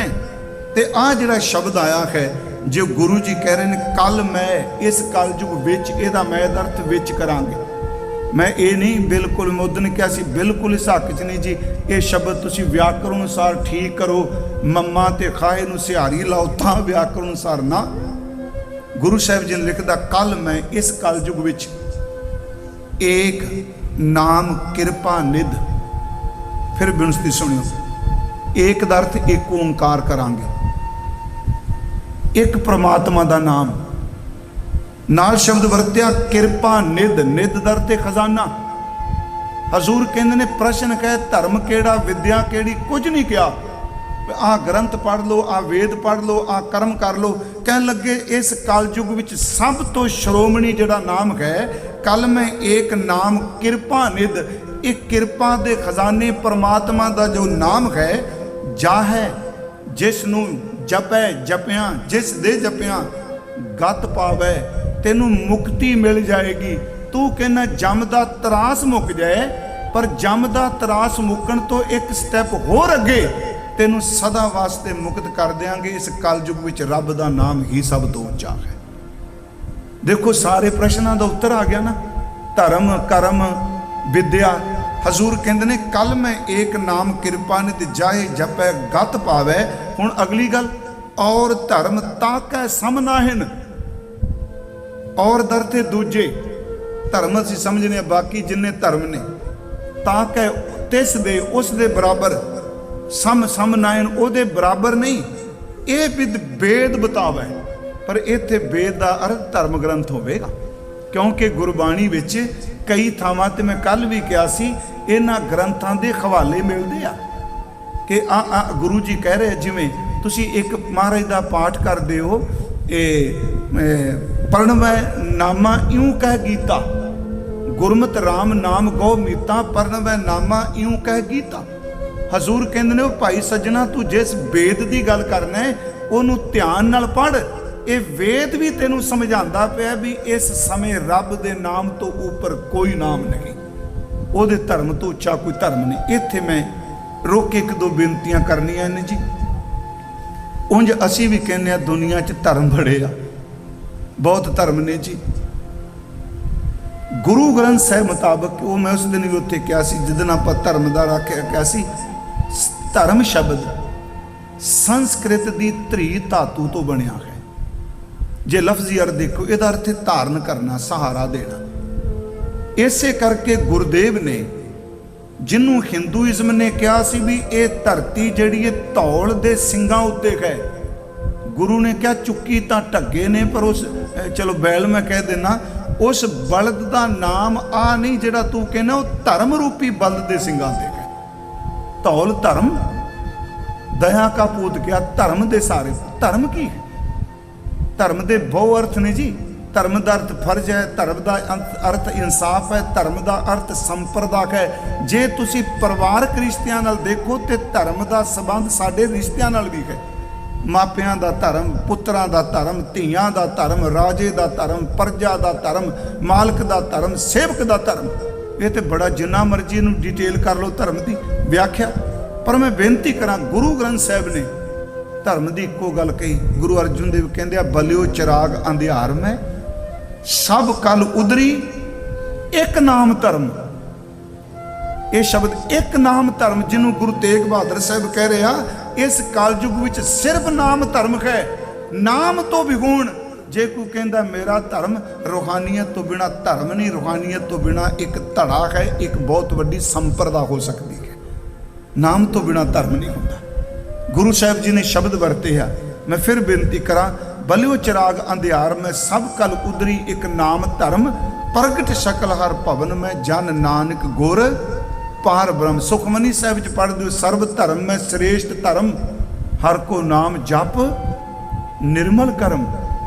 ये एक वचन हजूर दा, सर्व शब्दं एक शब्दं, जे को जाने प्यो नानक तांका दास है सोई निरंजन देव। इत्थे शब्द गुरुदेव ने वेखो कमाल कर दी, इत्थे देव नाम नहीं किया, एक नाम है। एक नाम का सीधा लफ्जी अर्थ है जिहड़ा अदुੱਤੀ एक ओंकार है, जिस एक जैसा होर कोई नहीं।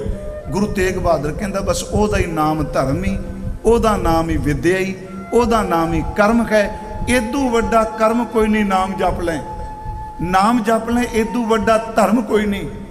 चेते रखी नाम जप लें ते हकीकत एवे इदू वड्डी विद्या कोई नहीं, सब तो श्रोमणी एक है। आप देखो पाठ करते हो किसी दिन फिर, वैसे तो गुरु तेग बहादुर साहब नाम तो बाहर निकलते नहीं पे। नाम की चीज़ है। मैं एक बार आपनों क्या सी, नाम नू कोई मुकम्मल बयान नहीं करके गया, नाम नू किसी ने मुकम्मल नहीं बयान किया पर नाम फिर बयान करन तो बिना रह गया। असीं कहांगे जी वाहिगुरू रोज बयान कर रहे हैं, ये तो गुरु दे दिते अखर आ। ये तो जदों मानवी बोली बनी तो अखर आए। वो नाम केड़ा, नाम के धारे खंड ब्रह्मंड, वो नाम केड़ा है जिस नाम आप ही ने विचों निकलिया, जिन्हों साहब कहते आप ही ने आप साजो, आप ही ने रचियो नाओ। मैं एक बार एक उदाहरण दी सी, हजूर मिठनकोट गए। मैं एक दो साखियां भी जरूर शेयर करांगा, जे डूंगी गल करांगे तो आप साखी दी भी, क्योंकि जदों कई बारी बाणी चो बाणी दे सुभाव बन गया है। मैं होमे च नहीं कहता, सच्ची एवे जदों बाणी तो बाहर निकलना तो इंज लगता मेरी सुरत नूं सोका पैना, क्योंकि गुरबाणी ये जीवन है। हजूर सच्चे पातशाह मिठनकोट गए। ये जन्म साखी जिक्र मैं एक बार क्या सी, मियाँ मिठा इस जन्म साखी वालियां ने बहुत सारिया गल भी मैं क्या शरदा दियां गल्लां रखियां। उंज तो सीधी जी गल है जी कि जे तुसी कहो जी गुरमत का उंज किसी ने बोलना तीन ही गल्लां कहणगे, नाम जपो किरत करो वंड छको, कहेगा एवं कथावाचक जोर मारी जाता, गल्लां तो तीन ही ने, सौखियां तो यही ना। मैनूं याद है साडे हरियाणे च मैं कोई ਇਹਦੀ ਸੀ ਲਾਭ ਪੱਟਦੇ ਹੁੰਦੇ ਸਾਂ। ਜਦੋਂ ਮੁੰਜੀ ਲਾਣੀ ਝੋਨਾ, ਉਹ ਪਨੀਰੀ ਪੱਟਣੀ ਤੇ ਸਾਡੇ ਨਾਲ ਦਿਹਾੜੀਦਾਰ ਜਿਹੜੇ ਹੋਣੇ ਉਹ ਗੱਡਰੀ ਹੋਣੇ। ਤੇ ਮੈਨੂੰ ਉਹ ਬਜ਼ੁਰਗ ਦੀ ਗੱਲ ਇੱਥੇ ਕਰਾਂ ਚੇਤੇ ਵੇ, ਉਹ ਰਾਮਲੀਲਾ ਵੇਖਣ ਗਏ ਨਿਆਣੇ ਉਹਨਾਂ ਦੇ। ਉਹ 5-7 ਦਿਨ ਜਾਂਦੇ ਰਹੇ, ਰਾਮਲੀਲਾ ਦੇਖੀ ਤੇ ਉਹ ਬੁੱਢੇ ਨੂੰ ਪੁੱਛਦੇ ਨੇ ਵੀ ਤੂੰ ਕਿਉਂ ਨਹੀਂ ਜਾਂਦਾ, ਅਸੀਂ ਜਾਂਦੇ ਹਾਂ ਰੋਜ਼। ਉਹ ਕਹਿੰਦਾ बात तो बस इतनी है, राम राम रामड़ा, उसने उसकी जोरू उठा ली, उसने फूक दिया गामड़ा। ये हरियाणवी शब्द ने, सीधी जी गल। कहता तुम 10 दिन गए हो राम राम रामड़ा, बार बार जय राम की जय सिया राम की, उसने उसकी जोरू उठा ली। जोरूदार समझ गया ना। रावण ने सीता नू चुक लिया, उसने फूक दिया गामड़ा, उन्हें लंका नू अग ला दी। कहता इत्थे ते रामलीला खत्म हो गई, रोज क्यों जाना। फिर भी मैं बेनती करांगा, लफ्ज़ छोटे भी हुंदे आ, पर जे कथा कीर्तन है रस नहीं, सिर्फ नॉलेज है। यही साडे ये मत समझो साडे सिखां कोल नॉलेज नहीं, असी स्टेज ते बोल रहे नहीं, साडे तो बहुत कुछ, तुसी मेरे तो वध बेअंत गुरसिख ने। पर मैं फिर भी बेनती करांगा, रस तो बिना गल नहीं बनती। गुरबाणी सोका दूर कर दी, खुश्क फिलासफी नहीं। गुरबाणी रसक बैरागी पैदा करती है, पर पखंडी नहीं। हजूर सच्चे पातशाह महाराज गए तो मियाँ मिठा ਉਹਦੇ ਕੋਲ ਅੰਤਰੀਵ ਸ਼ਕਤੀ ਸੀ जी, ਉਹਦੇ ਕੋਲ ਤਾਕਤ ਸੀ ਦੇਖਣ ਦੀ। ਉਹਨੇ ਹਜ਼ੂਰ ਦੇ ਆਉਣ ਤੋਂ ਪਹਿਲੇ ਦੇਖ ਕੇ ਕਿਹਾ ਆਪਣੇ ਮੁਰੀਦਾਂ ਨੂੰ, ਕਹਿੰਦਾ ਯਾਰੋ ਆ ਰਿਹਾ ਜਗਤ ਜੇਤੂ, ਇਸ ਤਰ੍ਹਾਂ ਲਾ ਕੇ ਰੱਖ ਦਿਆਂਗਾ ਜਿਵੇਂ ਦੁੱਧ ਤੋਂ ਮਲਾਈ ਲਾਈ ਦੀ ਹੈ। ਮੈਂ ਇੱਕ ਵਾਰੀ ਦਾ ਜ਼ਿਕਰ ਕੀਤਾ ਸੀ, ਜਿਵੇਂ ਦੁੱਧ ਤੋਂ ਮਲਾਈ ਲਾਈ ਦੀ। ਤੇ ਮਹਾਰਾਜ ਸੱਚੇ ਪਾਤਸ਼ਾਹ ਚੱਲੇ ਜਾਂਦੇ ਆ ਤੇ ਮਰਦਾਨਾ ਨਾਲ ਨੇ ਹੱਸ ਪਏ ਮਹਾਰਾਜ। ਤੇ ਉਹਨੇ ਪੁੱਛਿਆ, ਕਹਿੰਦਾ ਬਾਬਾ ਹੱਸੇ ਕਿਉਂ? ਕਿਉਂਕਿ ਇਹੋ ਜਿਹਾ ਮਿੱਤਰ, ਇਹੋ ਜਿਹਾ ਭਰਾ, ਇਹੋ ਜਿਹਾ ਸੱਜਣ। ਤੇ ਮੈਂ ਇੱਕ ਵਾਰੀ ਕਿਹਾ ਸੀ 54 ਸਾਲ ਜ਼ਿੰਦਗੀ ਦੇ ਬੰਦੇ ਨੇ ਲਾ ਦਿੱਤੇ। 1480 ਨੂੰ ਰਬਾਬ ਚੁੱਕੀ ਸਨ 1534 ਨੂੰ ਆਖਰੀ ਸਾਹ ਗੁਰੂ ਨਾਨਕ ਦੀ ਝੋਲੀ ਵਿੱਚ ਲਿਆ ਭਾਈ ਮਰਦਾਨੇ ਨੇ। 54 ਸਾਲ ਬਣ ਜਾਂਦੇ। ਹਜ਼ੂਰ ਕਹਿਣ ਲੱਗੇ ਤੈਨੂੰ ਵੇਖ ਕੇ ਨਹੀਂ ਹੱਸੇ? ਕਹਿੰਦੇ ਉਹ ਸਾਹਮਣੇ ਕਹਿ ਰਿਹਾ ਮੀਆਂ ਮਿੱਠਾ, ਕਹਿੰਦਾ ਇਸ ਤਰ੍ਹਾਂ ਲਾ ਦਿਆਂਗਾ ਅੱਜ ਜਿਵੇਂ ਦੁੱਧ ਤੋਂ ਮਲਾਈ ਲਾਈ ਦੀਏ। ਕਹਿੰਦੇ ਹੱਸਿਆ ਇਸ ਕਰਕੇ ਕਰਤਾਰ ਦਾ ਸ਼ਬਦ ਖੇਡ ਵਰਤਾਏਗਾ, ਮਿਲ ਲੈਂਦੇ ਇਸ ਤਰ੍ਹਾਂ ਨੁੱਚੜ ਜਾਏਗਾ ਜਿਵੇਂ ਨਿੰਬੂ ਨਿਚੋੜੀ ਦਾ ਹੈ। ਜਨਮ ਸਾਖੀ ਵਾਲਾ ਸੰਵਾਦ ਕਰਾ ਰਿਹਾ, ਮਿਲੇ ਨਹੀਂ। ਉਂਝ ਯਾਦ ਰੱਖਿਓ ਭਾਈ ਗੁਰਦਾਸ ਸਾਹਿਬ ਦੀ ਬਾਣੀ ਪ੍ਰਮਾਣਿਕ ਪ੍ਰਾਣੀ ਪ੍ਰਵਾਨਿਤ ਹੈ। ਉਹ ਵੀ ਕਈ ਥਾਵਾਂ ਤੇ ਹਵਾਲੇ ਦਿੰਦੇ, ਦੇਖਿਆ ਧਿਆਨ ਲਗਾਏ ਕਰ ਇੱਕ ਫਕੀਰ ਵੱਡਾ ਮਸਤਾਨਾ, ਦੂਰੋਂ ਦੇਖਿਆ ਜੇ ਕੋਲ ਨਹੀਂ ਆਇਆ। ਮਹਾਰਾਜ ਕਹਿੰਦੇ ਹੱਸ ਕੇ ਕਹਿੰਦੇ ਕੋਈ ਨਹੀਂ, ਨਿੰਬੂ ਦੀ ਤਰ੍ਹਾਂ ਨੁੱਚੜ ਜਾਊਗਾ। ਇਧਰ ਸ਼ਬਦ ਕਹੇ ਤੇ ਮੀਆਂ ਮਿੱਠਾ ਆਪਣੀ ਗੱਦੀ ਤੋਂ ਉੱਠ ਕੇ ਜ਼ਮੀਨ ਤੇ ਲੇਟ ਗਿਆ। ਉਹਨਾਂ ਕਿਹਾ ਹੋਇਆ ਕਿ ਚੇਲਣਾ ਕਹਿੰਦਾ ਯਾਰੋ ਦੁੱਧ ਤੋਂ ਮਲਾਈ ਲਾ ਦਿਓ, ਦੁੱਧ ਫਿਰ ਵੀ ਕੰਮ ਆਉਂਦਾ ਹੈ, ਨਿੰਬੂ ਨੁੱਚੜ ਜਾਏ ਤੇ ਕੀੜੇ ਕੂੜੇ ਉੱਤੇ ਸੱਟੀ ਦਾ। ਜਦੋਂ ਮਹਾਰਾਜ ਗਏ ਉਹਨੇ ਪਹਿਲਾ ਸਵਾਲ ਕੀਤਾ, ਨਾਮ ਕੀ ਹੈ? ਨਾਮ ਕੀ ਹੈ? ਹਜ਼ੂਰ ਕਹਿੰਦੇ ਨੇ ਮੀਆਂ ਮਿੱਠਾ ਨਾਮ ਦੀ ਕੀਮਤ ਕਿਸ ਨੇ ਪਾਈ?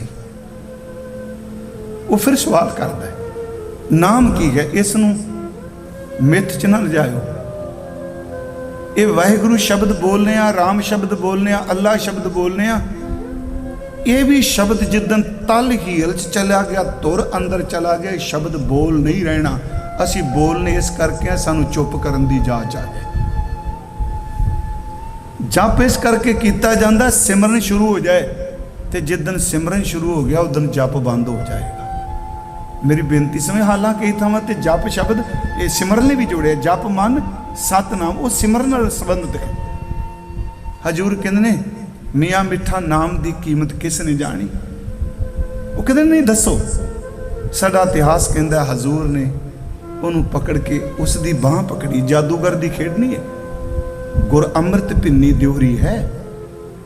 ਅੰਮ੍ਰਿਤ ਬੁਰਕੇ ਰਾਮ ਰਾਜੇ। ਗੁਰੂ ਰਾਮਦਾਸ ਕਹਿੰਦੇ ਆ ਗੁਰੂ ਦਾ ਤਨ ਅੰਮ੍ਰਿਤ ਨਾਲ ਭਰਪੂਰ ਹੈ, ਸਿੰਜ ਦੇ ਵਿੱਚੋਂ ਅੰਮ੍ਰਿਤ। ਹੱਥ ਪਕੜਿਆ, ਸੱਚੀ ਮੁੱਚੀ ਮੀਆਂ ਮਿੱਠਾ ਬੇਸ਼ੁੱਧ ਹੋ ਗਿਆ, ਬੇਸੁੱਧ ਹੋ ਗਿਆ, ਕਿਸੇ ਖੁਮਾਰੀ ਚਲਾ ਗਿਆ। ਥੋੜੇ ਸਮੇਂ ਬਾਅਦ ਜਦੋਂ ਹੋਸ਼ ਪਰਤੀ, ਹਜ਼ੂਰ ਨੇ ਸਵਾਲ ਕੀਤਾ ਮੀਆਂ ਮਿੱਠਾ ਨਾਮ ਕੀ ਹੈ? ਚਰਨ ਪਕੜ ਕੇ ਕਹਿੰਦਾ ਬਾਬਾ ਨਾਮ ਦੀ ਕੀਮਤ ਕਿੰਨੇ ਜਾਣੀ? ਬੋਲਦਾ ਨਾਮ ਬਾਰੇ। ਜਦੋਂ ਇਹ ਸ਼ਬਦ ਆਇਆ ਤੇ ਮੈਨੂੰ ਗੁਰੂ ਗੋਬਿੰਦ ਸਿੰਘ ਦੇ ਕੀਰਤਨ ਨਾਮ ਕਹਿਣ ਤੋਂ ਪਹਿਲਾਂ ਉਹ ਸੰਤ ਯਾਦ ਆ ਜਾਂਦਾ ਹੈ। ਚੱਕਰ ਚੇਨ ਅਰ ਬਰਨ ਜ਼ਾਤ ਅਰ ਪਾਤ ਨਹਿਨ ਜੇ ਰੂਪ ਰੰਗ ਅਰ ਰੇਖ ਪੇ ਕੋ ਕਹਿ ਨ ਸਕਤ ਕੇ ਅਚਲ ਮੂਰਤ ਅਨਭਉ ਪ੍ਰਕਾਸ਼ ਅਮਿਤੋਜ ਕਹੀਜੈ ਕੋਟ ਇੰਦਰ ਇੰਦਰਾਨ ਸ਼ਾਹਾਨ ਗਣੀਜੈ ਤਰ ਪਵਨ ਮਹੀਪ ਸੁਰ ਨਰ ਅਸੁਰ ਨੇਤ ਨੇਤ ਬਣ ਤ੍ਰਿਣ ਕਹਿਤ ਤਬ ਸਰਬ ਨਾਮ ਕਥੈ ਕਵਨ। ਮੈਂ ਕਿਹਾ ਸੀ ਕੌਣ? ਗੁਰੂ ਗੋਬਿੰਦ ਸਿੰਘ ਕਹਿੰਦੇ ਕੋਈ ਨਹੀਂ ਕੱਥ ਕੇ ਗਿਆ ਪੂਰਾ, ਸਾਰੇ ਇਸ ਤਰ੍ਹਾਂ ਹੀ ਚਲੇ ਗਿਆ। ਤਰ ਸਰਬ ਨਾਮ ਕਥੈ ਕਵਨ ਕਰਮ ਨਾਮ ਬਰਨਤ ਸੁਮਤ। ਕਰਮ ਨਾਮ ਤੇਰੇ ਕਰਮਾਂ ਨੂੰ, ਤੇ ਉਹ ਵੀ ਕਰਮ ਜਿਹੜੇ ਬੰਦੇ ਨਾਲ ਰਿਲੇਟਡ ਨੇ। ਫਿਰ ਬੇਨਤੀ ਸੀ ਕਹਿੰਦੇ ਆ ਉਹ ਪਤਤ ਪਾਵਨ ਨੇ। ਇਹ ਇੱਕ ਬੱਕਰੀ ਥੋੜਾ ਕਹੇਗੀ ਪਤਤ ਪਾਵਨ ਨੇ, ਜਾਨਵਰ ਕਹੂਗਾ। ਬੰਦਾ ਪਤਤ ਹੈ, ਉਹਨੇ ਕਿਹਾ ਪਤਤ ਪਾਵਨ ਹੈ, ਉਹਨੇ ਕਿਹਾ ਤੂੰ ਦਿਆਲੂ ਹੈ, ਤੂੰ ਕਿਰਪਾਲੂ ਹੈ। ਇਹ ਕੀਰਤਮ ਨਾਮ ਵੀ ਸਾਡੇ ਕਰਮਾਂ ਨਾਲ ਸੰਬੰਧਿਤ ਨੇ। ਪੂਰਾ ਨਾਮ ਤੇ ਗੁਰੂ ਗੋਬਿੰਦ ਸਿੰਘ ਕਹਿੰਦੇ ਕੋਈ ਨਹੀਂ ਕਹਿ ਸਕਿਆ, ਪਰ ਚੰਗੀ ਮੱਤ ਵਾਲਿਆਂ ਨੇ ਥੋੜਾ ਥੋੜਾ ਬਿਆਨ ਕੀਤਾ। ਤਬ ਸਰਬ ਨਾਮ ਕਥੈ ਕਵਨ ਕਰਮ ਨਾਮ ਬਰਨਤ ਸਮਤ। ਇਹ ਕਰਮ ਨਾਮ ਨੇ, ਸਰਬ ਨਾਮ ਤਾਂ ਕਿਹੜਾ ਕਹਿ ਸਕਦਾ? ਇਸੇ ਕਰਕੇ ਬਾਬਾ ਜੀ ਕਹਿੰਦੇ ਆ ਕਿ ਕੀਤੇ ਆਖਾਂ ਆਖਣ ਪਾਏ, ਕੀਤੇ ਕਹਿ ਕਹਿ ਉਠ ਜਾਏ, ਇਤੇ ਕੀਤੇ ਹੋਰ ਕਰੇ। ਜਿੰਨੇ ਅੱਜ ਤੀਕਰ ਪੈਗੰਬਰ ਪੈਦਾ ਹੋਏ ਨੇ ਸਾਰੇ ਇਕੱਠੇ ਫਿਰ ਜੰਮ ਪੈਣ ਤਾਂ ਆਖ ਨਾ ਸਕੈ ਕਿ ਮੈਂ ਫਿਰ ਬੇਨਤੀ ਕਰਾਂ ਨਾਮ ਕੀ ਹੈ। ਪਰ ਮੈਂ ਇਸ ਕਰਕੇ ਪਹਿਲਾਂ ਉਦਾਹਰਨਾਂ ਦਿੱਤੀਆਂ ਵੀ ਇਹ ਨਹੀਂ ਵੀ ਮੈਂ ਬਿਆਨ ਕਰ ਦੇਣਾ ਨਾਮ ਕੀ ਹੈ। ਮੈਂ ਸਿੱਧੇ ਜੇ ਅਰਥ ਕਰਨਾ, ਨਾਮ ਨਾਮੀ ਵਿੱਚੋਂ ਨਿਕਲੀ ਹੋਈ ਸ਼ਕਤੀ ਹੈ ਜਿਸ ਵਿੱਚ ਨਾਮੀ ਵੀ ਹੈ। ਨਾਮ ਨਾਮੀ ਵਿੱਚੋਂ ਨਿਕਲੀ ਹੋਈ ਉਹ ਸ਼ਕਤੀ ਹੈ ਜਿਹੜੀ ਸਾਰਾ ਵਿਸਤਾਰ ਕਰਦੀ ਹੈ, ਸਾਰਾ ਸਮੇਟਦੀ ਹੈ। ਤੇ ਜਿਸ ਹਿਰਦੇ ਵਿੱਚ ਉਂਝ ਕੋਈ ਹਿਰਦਾ ਐਸਾ ਨਹੀਂ ਜਿਸ 'ਚ ਨਾਮ ਨਹੀਂ। इत्थों तक गुरमुखो मनमुख जिन्हों कहने आ, साखत जिन्हों कहने आ, ਉਹਦੇ ਧੁਰ ਅੰਦਰ ਵੀ ਰੱਬ ਦੀ ਕਿਤੇ ਕਿਣਕਾ ਪਿਆ ਹੋਇਆ ਹੈ। ਰੱਬ ਤੋਂ ਬਿਨਾ ਹੋ ਸਕਦਾ ਜੀ? ਸਤਿਗੁਰੂ ਕਹਿੰਦੇ ਹਰ ਇੱਕ 'ਚ ਹੈ, ਪਰ ਜਿਨ੍ਹਾਂ ਤੇ ਗੁਰ ਪ੍ਰਸਾਦ ਹੁੰਦਾ ਉਹਨਾਂ ਅੰਦਰੋਂ ਨਾਮ ਪ੍ਰਗਟ ਹੁੰਦਾ ਹੈ। ਸਤਿਗੁਰਾਂ ਦਾ ਇਹ ਪਿਛਲੇ ਦਿਨ ਹੁਕਮ ਆਇਆ ਸਤਿਗੁਰਾਂ ਦਾ, 2-3 ਦਿਨ ਹੋਏ ਗੁਰੂ ਰਾਮਦਾਸ ਦਾ ਸ਼ਾਮ ਨੂੰ ਆ ਜਾਂਦਾ, ਮੇਰਾ ਹੀਰ ਹੈ ਰਤਨ ਨਾਮ ਹਰ ਬਸਿਆ, ਗੁਰ ਹਾਥ ਧਰਿਓ ਮੇਰਾ ਮਾਤਾ। ਸ਼ਬਦ ਵੀ ਗੁਰੂ ਰਾਮਦਾਸ ਦੇ ਕਹਿੰਦੇ ਵਸ ਗਿਆ ਨਾਮ। ਹੁਣ ਉੱਥੇ ਜਦੋਂ ਇਸ ਸ਼ਬਦ ਦੀ ਵਿਆਖਿਆ ਕਰਾਂਗੇ, ਉੱਥੇ ਹੁਕਮਨਾਮਾ ਵੀ ਆਇਆ ਸੀ। ਫਿਰ ਭੱਟ ਕਹਿੰਦੇ ਆ ਸਮਰੱਥ ਗੁਰੂ ਸਿਰ ਖਾਤਰਿਓ, ਗੁਰ ਕੀਨੀ ਕਿਰਪਾ ਹਰ ਨਾਮ ਦਿਓ। ਜਦੋਂ ਗੁਰੂ ਨੇ ਸਿਰ ਤੇ ਹੱਥ ਰੱਖਿਆ, ਨਾਮ ਅੰਦਰੋਂ ਹੀ ਪ੍ਰਗਟ ਕਰ ਦਿੱਤਾ। ਅਰਜ਼ ਹੈ ਜੀ, ਨਾਮ ਇਸ ਦੇ ਤੁਲ ਕੋਈ ਧਰਮ ਨਹੀਂ। ਇਸੇ ਕਰਕੇ ਗੁਰੂ ਕਹਿੰਦਾ ਬਹੁ ਸ਼ਾਸਤਰ ਬਹੁ ਸਿਮਰਤੀ, ਪੇਖੇ ਸਰਬ ਢੰਡੋਲ, ਪੂਜ ਸੁਨਾਈ ਹਰ ਹਰੇ ਨਾਨਕ ਨਾਮ ਅਮੋਲ। ਬਨਾਰਸੀ ਤਪ ਕਰੈ ਉਲਟ ਤੀਰਥ ਮਰੈ, ਅਗਨ ਦੈ ਕਾਇਆ ਕਲਪ ਕੀਜੈ, ਅਸ ਮੇਦ ਜਾ ਕੀਜੈ, ਸੋਨਾ ਗਰਭ ਦਾਨ ਦੀਜੈ। ਹੁਣ ਇੰਨਾ ਵੱਡਾ ਕੋਈ ਕਰਮ ਕਰੇਗਾ? ਪੁੱਛਿਆ ਗੁਰੂ ਜੀ ਨੇ, ਕਰਮ ਕਿਹੜਾ, ਧਰਮ ਕਿਹੜਾ? ਬਨਾਰਸੀ ਤਪ ਕਰੇ ਉਲਟ ਤੀਰਥ ਮਰੇ। ਜੇਕਰ ਕੋਈ ਬੰਦਾ ਬਨਾਰਸ ਵਿੱਚ ਸਾਰੀ ਜ਼ਿੰਦਗੀ ਤਪ ਕਰੇ, ਪੁੱਠਿਆਂ ਲਟਕ ਕੇ ਉੱਥੇ ਮਰ ਵੀ ਜਾਏ, ਬਨਾਰਸੀ ਤਪ ਕਰੇ ਉਲਟ ਤੀਰਥ ਮਰੇ, ਅਗਨ ਦਹਿ ਹੈ, ਜਿਉਂਦਾ ਜੀ ਅੱਗ ਲਾ ਲੈ ਆਪਣੇ ਆਪ ਨੂੰ, ਆਪਣੀ ਕਾਇਆ ਨੂੰ ਸੱਚੀ ਮੁੱਚੀ ਤਪ ਚ ਗਾਲਦਾ। ਬਨਾਰਸੀ ਤਪ ਕਰੇ ਉਲਟ, ਬਨਾਰਸੀ ਤਪ ਕਰੇ ਉਲਟ, ਪੁੱਠਿਆਂ ਉਲਟ ਮਰੇ, ਉੱਥੇ ਮੌਤ ਵੀ ਹੋ ਜਾਏ। ਅਗਨ ਦਹਿ ਕਾਇਆ ਕਲਪ ਕੀਜੈ, ਅਸਮੇਧ ਜਗ ਕੀਜੈ, ਅਸਮੇਧ ਜਗ ਰਾਜੇ ਮਹਾਰਾਜੇ ਕਰਾ ਸਕਦੇ ਸਨ। ਸੋਨਾ ਗਰਭਦਾਨ ਦੀਜੈ, ਲੁਕ ਕੇ ਬੋਰੀਆਂ ਦਾਣਿਆਂ ਦੀਆਂ ਭਰ ਕੇ ਵਿੱਚ ਸੋਨਾ ਕੁਇੰਟ ਨਾਲ ਦੇ ਦੇ। ਮਹਾਰਾਜ ਕਹਿੰਦੇ ਰਾਮ ਨਾਮ ਸਰ ਤੋ ਨਾ ਪੂਜੈ। ਏਡੇ ਵੱਡੇ ਕਰਮ ਵੀ ਨਾਮ ਦਾ ਮੁਕਾਬਲਾ ਨਹੀਂ ਕਰ ਸਕਦੇ। ਇਸੇ ਕਰਕੇ ਗੁਰੂ ਜੀ ਕਹਿੰਦੇ ਨਾਮ ਤੁਲ ਕੁਛ ਅਵਰ ਨਾ ਹੋਏ, ਨਾਮ ਦੇ ਬਰਾਬਰ ਹੋਰ ਕੁਛ ਨਹੀਂ, ਨਾਮ ਹੀ ਸਭ ਤੋਂ ਸ਼੍ਰੋਮਣੀ। ਸਤਿਗੁਰੂ ਨੇ ਤਾਂ ਬੜਾ ਸਰਲ ਤਰੀਕਾ ਦੱਸਿਆ। ਕਹਿਣ ਲੱਗੇ ਭਾਈ ਸਿੱਖੋ, ਬਸ ਇਹ ਗੱਲ ਚੇਤੇ ਰੱਖਿਓ ਵੀ ਜੇ ਤੁਸੀਂ ਪੁੱਛਿਆ ਵੀ ਧਰਮ ਕਿਹੜਾ, ਕਰਮ ਕਿਹੜਾ, ਵਿਦਿਆ ਕਿਹੜੀ, ਤੇ ਗੁਰੂ ਜੀ ਕਹਿੰਦੇ ਬਸ ਇੱਕੋ ਗੱਲ ਚੇਤੇ ਰੱਖਿਓ, ਕੱਲ ਮੈਂ ਏਕ ਨਾਮ ਕਿਰਪਾ ਨਿਧ ਚਾਹੇ ਜਪੈ, ਪਰ ਇਹ ਕਹਿ ਦਿੱਤਾ ਸਾਧਨਾ ਕਰੋ, ਜਪੋ। ਹੁਣ ਵਾਹਿਗੁਰੂ ਸ਼ਬਦ ਹੈ ਜੀ, ਕਿ ਕਈ ਵਾਰੀ ਬੜੇ ਬੜੇ ਸਵਾਲ ਉੱਠਦੇ ਆ ਜੀ, ਇਹ ਸ਼ਬਦ ਮੈਂ ਪਿਛਲੇ ਦਿਨ ਵੀ ਕਿਹਾ ਜੀ, ਵਾਹਿਗੁਰੂ ਉਹ ਮੁਸ਼ਕਲ ਇਹ ਚੀਜ਼ ਹੈ ਵੀ ਇਹ ਬਹੁ ਗਿਣਤੀ 'ਚ ਭੇਖ ਬਣ ਜਾਂਦਾ ਹੈ, ਅਸਲੀਅਤ ਤੋਂ ਲੋਕੀ ਮੂੰਹ ਫੇਰ ਜਾਂਦੇ ਆ। ਜਦੋਂ ਇਹ ਵੀ ਭੇਖ ਇਹ ਵੀ ਭੇਖ, ਫਿਰ ਬੰਦੇ ਕਹਿੰਦੇ ਆ ਵੀ ਛੱਡੋ ਪਰਾਏ, ਤਾਂ ਐਵੇਂ ਕਾਫਲਾ ਤੁਰਿਆ ਫਿਰਦਾ, ਸੱਚਾਈ ਕਿੱਥੇ? ਮੈਂ ਆਪ ਨੂੰ ਫਿਰ ਬੇਨਤੀ ਕਰਾਂਗਾ ਕਿ ਇੱਥੇ ਜਪ ਦਾ ਸੰਬੰਧ ਬੋਲਣ ਨਾਲ ਹੈ। ਜਪ ਦਾ ਜਿਉਂ-ਜਿਉਂ ਬੰਦਾ ਜਪਦਾ ਹੈ, ਜਪਦਾ ਜਪਦਾ ਜਪਦਾ ਜਪਦਾ ਹੈ, ਬਿਕਮ ਬੜੀ ਘਾਟੀ। ਇਹ ਤਾਂ ਹੈ ਹੀ ਨਹੀਂ ਬਸ ਹੁਣੇ ਹੀ ਕੰਮ ਹੋ ਜਾਏ। ਜਿਉਂ-ਜਿਉਂ ਆਪਾਂ ਜਪਨੇ ਆ, ਜਪਦਿਆਂ ਜਪਦਿਆਂ ਸਬਕ ਪੱਕ ਜਾਂਦਾ ਹੈ, ਪੱਕਦਿਆਂ ਧੁਰ ਅੰਦਰ ਚਲਾ ਜਾਂਦਾ ਹੈ। ਜਦੋਂ ਧੁਰ ਅੰਦਰ ਚਲਾ ਜਾਏ, ਸੱਚ ਐਵੇਂ ਭਾਵੇਂ ਕਈ ਸਾਲ ਲੰਘ ਜਾਣ, ਨਾਮ ਫਿਰ ਜਿਉਂਦੇ ਦਾ ਜਿਉਂਦਾ ਰਹਿੰਦਾ। ਇੱਕ ਵਾਰ ਮੈਂ ਆਪ ਜੀ ਨੂੰ ਉਦਾਹਰਨ ਦਿੱਤੀ ਸੀ, ਕੱਲ ਵੀ ਸ਼ਾਇਦ ਅਸੀਂ ਬੈਠੇ ਗੱਲ ਕਰ ਰਹੇ ਸੀ ਘਰ, ਸਾਨੂੰ ਪਹਾੜੇ ਸਿਖਾਏ। ਕਈ ਵਾਰੀ ਕਿਹਾ ਅਖੀਰ ਵਾਲੀ ਜਿਹੜਾ 1 ਘੰਟਾ ਹੁੰਦਾ ਸੀ, ਜਦੋਂ ਮਾਸਟਰ ਕਹਿੰਦਾ ਸੀ ਚਲੋ ਹੁਣ ਪਹਾੜਿਆਂ ਦੀ ਕਲਾਸ ਲੱਗਣੀ ਹੈ ਨਾ, ਉਦੋਂ ਸੋਚੀਦਾ ਵੀ ਉੱਚੀ ਬੋਲੋ, ਉਦੋਂ ਬਾਅਦ ਛੁੱਟੀ ਹੈ, ਵੀ ਬੰਦ ਖਲਾਸੀ ਹੋਣ ਵਾਲੀ। ਇਸ ਤਰ੍ਹਾਂ ਸੀ ਵੀ ਹੁਣ ਜੇ ਪਹਾੜੇ ਬਹਿੰਦੇ, ਕਦੋਂ ਪਹਾੜੇ ਸ਼ੁਰੂ ਹੋਣ ਤੇ ਕੰਮ ਨਿਬੜੇ, ਫਿਰ ਪੂਰਾ ਜ਼ੋਰ ਲਾਉਂਦੇ ਸਾਂ ਵੀ ਕਹਿੰਦੇ ਜ਼ੋਰ ਲਾਓ, ਉਦੋਂ ਬਾਅਦ ਛੁੱਟੀ। ਉਹ 5-6 ਸਾਲ ਜੀ ਪਹਾੜੇ ਬੋਲਦੇ ਰਹੇ ਤਾਂ ਜਪ ਸੀ ਨਾ, ਪਹਾੜਿਆਂ ਦਾ ਜਪ ਸੀ, ਹੈ ਵਿਦਿਆ ਦੁਨਿਆਵੀ। ਉਹ ਕਿਉਂ ਰੱਟਾ ਲਵਾ ਰਿਹਾ? ਤੇ ਉੱਥੇ ਦੇ ਕਈ ਮਾਸਟਰ ਇਹ ਵੀ ਕਹਿੰਦੇ ਸਨ, ਅਲਜਬਰਾ ਹੁੰਦਾ ਸੀ, ਉਹ ਹੱਥ ਜੋੜ ਕੇ ਕਹਿੰਦੇ ਸਨ ਉਂਝ ਹੀ ਰੱਟਾ ਲਾ ਲਓ, ਸਿੱਧਾ ਐਵੇਂ ਨਾ ਪਾਓ ਕਿ ਕਿਵੇਂ ਹੋਇਆ, ਅੱਖਾਂ 'ਚ ਵਸਾ ਲਓ। ਇਸ ਤੇ ਸੁਣਿਆ ਉਹ ਲਗਾਤਾਰ ਰੱਟਾ ਲਾਉਂਦੇ ਰਹੇ। ਯਾਦ ਰੱਖਿਓ, ਉਹ ਰੱਟਾ ਲਾਇਆ ਹੋਇਆ ਅੱਜ ਵੀ ਤੁਹਾਡੇ ਅੰਦਰ ਗਿਆਨ ਪਿਆ ਹੋਇਆ ਹੈ। ਰੋਜ਼ ਤੁਸੀਂ ਜਪਦੇ ਨਹੀਂ ਪਹਾੜੇ ਨੂੰ। ਮੈਂ ਪਿਛਲੇ ਦਿਨ ਹੀ ਕਿਹਾ 15 ਦਾ 16 ਦਾ ਕੋਈ ਪਹਾੜਾ ਸ਼ੁਰੂ ਕਰੋ, ਇੱਕੋ ਦਮ ਉਹ ਪਹਾੜਾ ਅੰਦਰੋਂ ਨਿਕਲੇਗਾ। ਗੁਰਮੁਖੋ ਦੁਨਿਆਵੀ ਉਦਾਹਰਨ ਹੈ, ਪਰ ਨਾਮ ਵਿੱਚ ਵਾਹਿਗੁਰੂ ਆਪ ਵਰਤਦਾ ਹੈ। ਜਦੋਂ ਨਾਮ ਜਪਣਿਆ ਧੁਰ ਅੰਦਰ ਚਲਾ ਜਾਂਦਾ ਹੈ। ਗੁਰਮੁਖੋ ਧੁਰ ਅੰਦਰ ਗਿਆ ਹੋਇਆ ਨਾਮ ਨਾ ਮੜੀਆਂ ਵੀ ਸੜਦਾ, ਨਾ ਕਬਰਾਂ ਵਿੱਚ ਦੱਬਿਆ ਜਾਂਦਾ ਹੈ। ਉਹ ਕਿੱਥੇ ਜਾਂਦਾ ਹੈ? ਜੈ ਮਾਤ ਪਿਤਾ ਸੁਤ ਮੀਤ ਨਾ ਭਾਈ, ਮਨ ਊਹਾ ਨਾਮ ਤੇਰੇ ਸੰਗ ਸਹਾਈ। ਜੈ ਮਹਾ ਭਿਆਨ ਦੂਤ ਜਮ ਦਲੈ, ਤੈ ਕੇਵਲ ਨਾਮ ਸੰਗ ਤੇਰਾ ਚੱਲ। ਉਹ ਨਾਮ ਥੋੜਾ ਖਤਮ ਹੋਵੇਗਾ। ਇਸੇ ਨੂੰ ਗੁਰੂ ਜੀ ਅੱਜ ਕਹਿ ਰਹੇ ਆ, ਕਲ ਮੈਂ ਏਕ ਨਾਮ ਕਿਰਪਾ ਨਿਧ ਜਾਏ ਜਪੈ ਗਤ ਪਾਵੈ, ਔਰ ਧਰਮ ਤਾਂਕੈ ਸਮ ਨਾਹਿਨ, ਇਹ ਵਿਦ ਭੇਦ ਬਤਾਵੈ। ਇਹ ਗ੍ਰੰਥ ਕਹਿ ਰਹੇ ਨੇ ਗੁਰੂ ਤੇਗ ਬਹਾਦਰ ਸਾਹਿਬ। ਇਹ ਗੁਰਸਿੱਖ ਦੇ ਕਰ ਗਏ। ਇੱਕ ਸਾਖੀ ਪੋਥੀ ਉਹ ਸਿੱਖਾਂ ਦਾ ਜ਼ਿਕਰ ਦਿੱਤਾ ਹੈ, ਉਹਦਾ ਨਾਮ ਸੀ ਭਾਈ ਦਿਲ ਸੁਖ। ਇਹ ਤਰਖਾਣਾ ਕੰਮ ਕਰਦਾ ਸੀ, ਇਹਨੂੰ ਕਮਿਊਨਿਟੀ ਨਾਲ ਨਾ ਜੋੜਿਓ। ਇਹਨੇ ਬਹੁਤ ਸੋਹਣਾ ਤਖਤ ਬਣਾਇਆ ਤੇ ਤਖਤ ਬਣਾ ਕੇ ਉੱਤੇ ਚੰਦੋਵਾ ਲਾ ਦਿੱਤਾ ਤੇ ਉਸ ਤੇ ਚਾਦਰ ਵਿਛਾ ਦਿੱਤੀ ਤਖਤ ਤੇ ਹੀ ਕਹਿੰਦਾ ਸੀ ਗੁਰੂ ਤੇਗ ਬਹਾਦਰ ਇੱਕ ਦਿਨ ਜ਼ਰੂਰ ਤਖਤ ਤੇ ਬੈਠਣਗੇ, ਜ਼ਰੂਰ ਮੇਰੇ ਘਰ ਆਉਣਗੇ। ਸਾਖੀ ਪੋਥੀ ਕਹਿੰਦੀ ਹੈ ਗੁਰੂ ਤੇਗ ਬਹਾਦਰ ਸਾਹਿਬ ਉਹਦੇ ਘਰ ਗਏ।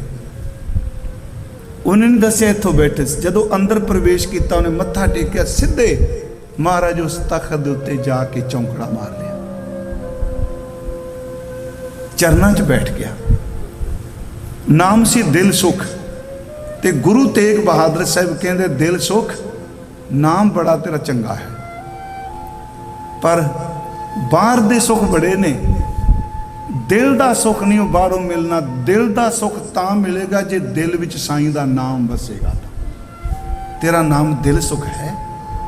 ਦਿਲ ਦਾ ਸੁਖ ਅੰਦਰ ਨਾਮ ਵਸ ਕੇ ਉੱਥੇ ਫਿਰ ਕਹਿੰਦਾ ਮਹਾਰਾਜ ਕਿਵੇਂ? ਫਿਰ ਗੁਰੂ ਤੇਗ ਬਹਾਦਰ ਉੱਤੇ ਸ਼ਲੋਕ ਉਚਾਰਨ ਕਰਦੇ ਆ, ਜੋ ਪ੍ਰਾਨੀ ਨਿਸ ਦਿਨ ਭਜੈ ਰੂਪ ਰਾਮ ਤੇ ਜਾਨ। ਜਿਹੜਾ ਪ੍ਰਾਣੀ ਦਿਨ ਰਾਤ ਹਰੀ ਦਾ ਨਾਮ ਜਪਦਾ ਹੈ, ਸਿਮਰਦਾ ਹੈ, ਜੋ ਪ੍ਰਾਨੀ ਨਿਸ ਦਿਨ ਭਜੈ ਰੂਪ ਰਾਮ ਤੇ ਜਾਨ, ਹਰ ਜਨ ਹਰ ਅੰਤਰ ਨਹੀਂ, ਨਾਨਕ ਸਾਚੀ ਮਾਨ। ਗੁਰੂ ਤੇਗ ਬਹਾਦਰ ਸਾਹਿਬ ਕਹਿੰਦੇ ਆ, ਨਾਮ ਜਪ ਤੋਂ ਉੱਚੀ ਕੋਈ ਚੀਜ਼ ਨਹੀਂ। ਤੇ ਮੈਂ ਬੇਨਤੀ ਕਰਾਂਗਾ, ਨਿੱਜੀ ਕਰੋ, ਤੁਰਦਿਆਂ ਕਰੋ, ਗੁਰਦੁਆਰੇ ਕਰੋ, ਇਹ ਸਵਾਸਾਂ ਨਾਲ ਕਰੋ। ਇਹ ਬੜੀਆਂ ਸਮੱਸਿਆਵਾਂ ਨੇ, ਕਿੱਥੇ ਧਿਆਨ ਟਿਕਾਈਏ। ਤੇ ਮੈਂ ਕਹਿੰਦਾ ਬਾਬਾ ਜੀ ਨੇ ਅੱਜ ਗੱਲ ਹੀ ਸਾਰੀ ਮੁਕਾ ਦਿੱਤੀ। ਕਹਿਣ ਲੱਗੇ ਬਸ ਜਪਿਆ ਕਰੋ, ਅੰਦਰ ਟਿਕਣਾ ਚਾਹੀਦਾ ਹੈ। ਸੈਰ ਕਰਦੇ ਜਪੋ, ਗੱਡੀ 'ਚ ਬੈਠਿਆਂ ਜਪੋ, ਲੱਗੇ ਜ਼ਰੂਰ ਰਹੀਏ, ਘੱਟ ਤੋਂ ਘੱਟ ਹੀ ਲੱਗੇ ਰਹੀਏ। ਹਜ਼ੂਰ ਕਹਿੰਦੇ ਇਹਦੇ ਬਰਾਬਰ ਹੋਰ ਕੁਝ ਵੀ ਨਹੀਂ। ਸਤਿਗੁਰੂ ਫਿਰ ਅੱਗੇ ਪੁੱਛਿਆ, ਮਹਾਰਾਜ ਇਹ ਜਿਹਦਾ ਤੁਸੀਂ ਨਾਮ ਕਹਿੰਦੇ ਪਿਓ ਕਰ ਕਿਰਪਾ ਨਿਧ, ਉਹ ਕੌਣ ਹੈ? ਵੇਖੋ ਕਦੀ ਪ੍ਰਸ਼ਨ ਚੋਂ ਪ੍ਰਸ਼ਨ ਨਿਕਲਦਾ ਹੈ ਨਾ। ਗੁਰੂ ਸਾਹਿਬ ਕਹਿੰਦੇ ਆ, ਉਹ ਹੈ ਦੁੱਖ ਸੁਖ ਦੁੱਖ ਰਾਹਤ ਸਦਾ ਨਿਰਲੇਪੀ। ਸਾਨੂੰ ਦੁੱਖ ਵੀ ਤੰਗ ਕਰਦਾ, ਸੁੱਖ ਵੀ ਕਰਦਾ, ਪਰ ਜਿਹਦੇ ਨਾਮ ਨਾਲ ਮੈਂ ਤੈਨੂੰ ਜੋੜਨ ਲੱਗਾ, ਉਹਦੇ ਕੋਲ ਨਾ ਸੁੱਖ ਪ੍ਰਭਾਵਿਤ ਕਰਦਾ ਤੇ ਨਾ ਦੁੱਖ ਪ੍ਰਭਾਵਿਤ ਕਰਦਾ। ਉਹ ਨਿਰਲੇਪ ਹੈ। ਦੁੱਖ ਸੁੱਖ ਉਸ ਉੱਪਰ ਅਸਰ ਨਹੀਂ ਕਰਦਾ। ਸੁੱਖ ਦੁੱਖ ਰਹਿਤ ਸਦਾ ਨਿਰਲੇਪੀ। ਤੇ ਮਹਾਰਾਜ ਉਹਦਾ ਨਾਮ ਕਹਿਣ ਲੱਗੇ, ਜਾ ਕੋ ਕਹਿਤ ਗੁਸਾਈ, ਜਿਸ ਨੂੰ ਕਿਹਾ ਜਾਂਦਾ ਹੈ। ਇਹ ਦੋ ਸ਼ਬਦ ਨੇ, ਗੋ ਸਾਈਂ। ਗੋ ਦਾ ਅਰਥ ਹੈ ਧਰਤੀ ਪ੍ਰਿਥਵੀ, ਤੇ ਸਾਈਂ ਦਾ ਅਰਥ ਹੈ ਮਾਲਿਕ। ਗੁਸਾਈਂ ਦਾ ਅਰਥ ਹੈ ਜੋ ਧਰਤੀ ਦਾ ਮਾਲਕ ਹੈ। ਇਹਦਾ ਮਤਲਬ ਜਿਸ ਨੇ ਸਭ ਕੁਝ ਸਿਰਜਿਆ ਹੈ, ਉਹਨੂੰ ਦੁੱਖ ਸੁੱਖ ਸੱਚੀ ਕੋਈ ਨਿਰਲੇਪ, ਉਹ ਨਿਰਲੇਪ ਹੈ। ਭਾਵੇਂ ਅਸੀਂ ਕਹੀ ਦਿੰਦੇ ਆ ਇੰਨੇ ਮਰ ਗਏ, ਇੰਨੇ ਜਿਉਂ ਗਏ। ਗੁਰੂ ਸਾਹਿਬ ਕਹਿੰਦੇ ਆ ਨਹੀਂ, ਉਹਦੇ ਘਰ ਨਾ ਕਦੀ ਵੈਣ ਪਾਉਂਦੇ, ਨਾ ਉਹਦੇ ਘਰ ਕਦੀ ਭੰਗੜੇ ਪੈਂਦੇ ਆ। ਉਹ ਦੁੱਖ ਸੁੱਖ ਤੋਂ ਨਿਰਲੇਪ ਹੈ। ਦੁੱਖ ਸੁੱਖ ਉਹਦੇ ਅੰਦਰ ਨਹੀਂ। ਸੁੱਖ ਦੁੱਖ ਰਹਿਤ ਸਦਾ ਨਿਰਲੇਪੀ, ਜਾ ਕੋ ਕਹਿਤ ਗੁਸਾਈ। ਗੁਰੂ ਤੇਗ ਬਹਾਦਰ ਉਹ ਰਹਿੰਦਾ ਕਿੱਥੇ ਹੈ? ਕਹਿਣ ਲੱਗੇ, ਸੋ ਤੁਮ ਹੀ ਮੈਂ ਬਸੈ ਨਿਰੰਤਰ, ਨਾਨਕ ਦਰਪਨ ਨਿਆਈ। ਕਹਿੰਦੇ ਉਹ ਕਿਤੇ ਹੋਰ ਨਹੀਂ। ਦੇਖੋ ਆਪਾਂ ਸ਼ਬਦ ਉਹੀ ਵਾਚਿਆ, ਪਰ ਜੇ ਇਸ ਢੰਗ ਨਾਲ ਸਹਿਜ ਪਾਠ ਕਰਾਂਗੇ ਨਾ, ਤੇ ਗੁਰੂ ਸਾਹਿਬ ਨਾਲ ਗੱਲਾਂ ਕਰਾਂਗੇ, ਭਾਵੇਂ ਅੰਗ ਇੱਕ ਹੀ ਹੋਵੇ, ਤੁਸੀਂ ਦੇਖਿਓ ਕਿੰਨਾ ਆਨੰਦ ਬਣੇਗਾ। ਹੁਣ ਸਤਿਗੁਰੂ ਕਹਿੰਦੇ ਨੇ, ਸੋ ਤੁਮ ਹੀ ਮੈਂ ਬਸੈ ਨਿਰੰਤਰ। ਉਹ ਤੁਹਾਡੇ ਵਿੱਚ ਨਿਰੰਤਰ ਵਸਦਾ ਹੈ। ਇਹ ਅਰਥ ਸੌਖੇ ਨੇ ਹਿੰਦੀ ਦੇ ਸ਼ਬਦ ਨੇ।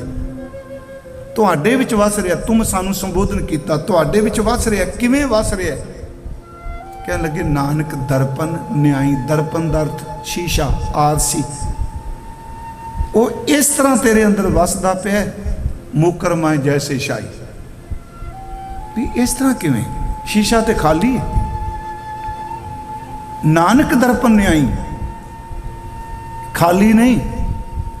ਜਦੋਂ ਵੀ ਦਰਪਣ ਦੇ ਸਾਹਮਣੇ ਜਾਓਗੇ, ਸਾਡਾ ਪ੍ਰਤੀਬਿੰਬ ਹਰ ਵੇਲੇ ਹਰ ਵਕਤ, ਸਵੇਰੇ ਜਾਓ, ਸ਼ਾਮ ਨੂੰ ਜਾਓ, ਦੁਪਹਿਰ ਨੂੰ ਜਾਓ, ਕਦੀ ਵੀ ਜਾਓ, ਜਦੋਂ ਸ਼ੀਸ਼ੇ ਦੇ ਸਾਹਮਣੇ ਜਾਓਗੇ ਪ੍ਰਤੀਬਿੰਬ ਉਸੇ ਵਕਤ ਹੀ ਮੌਜੂਦ ਹੋਵੇਗਾ, ਉਹ ਨਿਰੰਤਰ ਹੀ ਉੱਥੇ ਵਸੇਗਾ, ਨਿਕਲੇਗਾ ਉਹ ਪ੍ਰਤੀਬਿੰਬ। ਗੁਰੂ ਜੀ ਕਹਿੰਦੇ ਇਸੇ ਤਰ੍ਹਾਂ ਰੱਬ ਤੇਰੇ ਦਿਲ ਦੇ ਸ਼ੀਸ਼ੇ ਵਿੱਚ ਬਸ ਸਾਹਮਣੇ ਥੋੜਾ ਜਿਹਾ ਹੋ ਜਾ। ਪਰ ਜੇ ਧੂੜ ਜੰਮੀ ਹੋਵੇ ਸ਼ੀਸ਼ੇ ਤੇ ਫਿਰ ਵੀ ਦਰਪਣ ਚੋਂ ਦਿਸਦਾ ਨਹੀਂ। ਮਹਾਰਾਜ ਕਹਿੰਦੇ ਅੰਦਰ ਦਾ ਸ਼ੀਸ਼ਾ ਜੇ ਸਾਫ਼ ਹੋ ਗਿਆ ਨਾ, ਧੂੜ ਸਾਫ਼ ਹੋ ਗਈ ਤੇ ਵਿੱਚੋਂ ਹੀ ਦਿਸਣ ਲੱਗ ਪੈਣਾ। ਸਤਿਗੁਰੂ ਗੁਰੂ ਤੇਗ ਬਹਾਦਰ ਸਾਹਿਬ ਸਾਰੇ ਸ਼ਬਦ 'ਚ ਕਰਮ ਧਰਮ ਵਿਦਿਆ ਉਹਨੂੰ ਨਾਮ ਨੂੰ ਦੱਸਿਆ। ਆਪਾਂ ਵੀ ਉਸ ਮਾਲਕ ਦੇ ਚਰਨਾਂ ਨਾਲ ਜੁੜ ਸਕੀਏ। ਇੰਨੀਆਂ ਉਹ ਬੇਨਤੀਆਂ ਪ੍ਰਵਾਨ ਕਰਿਓ।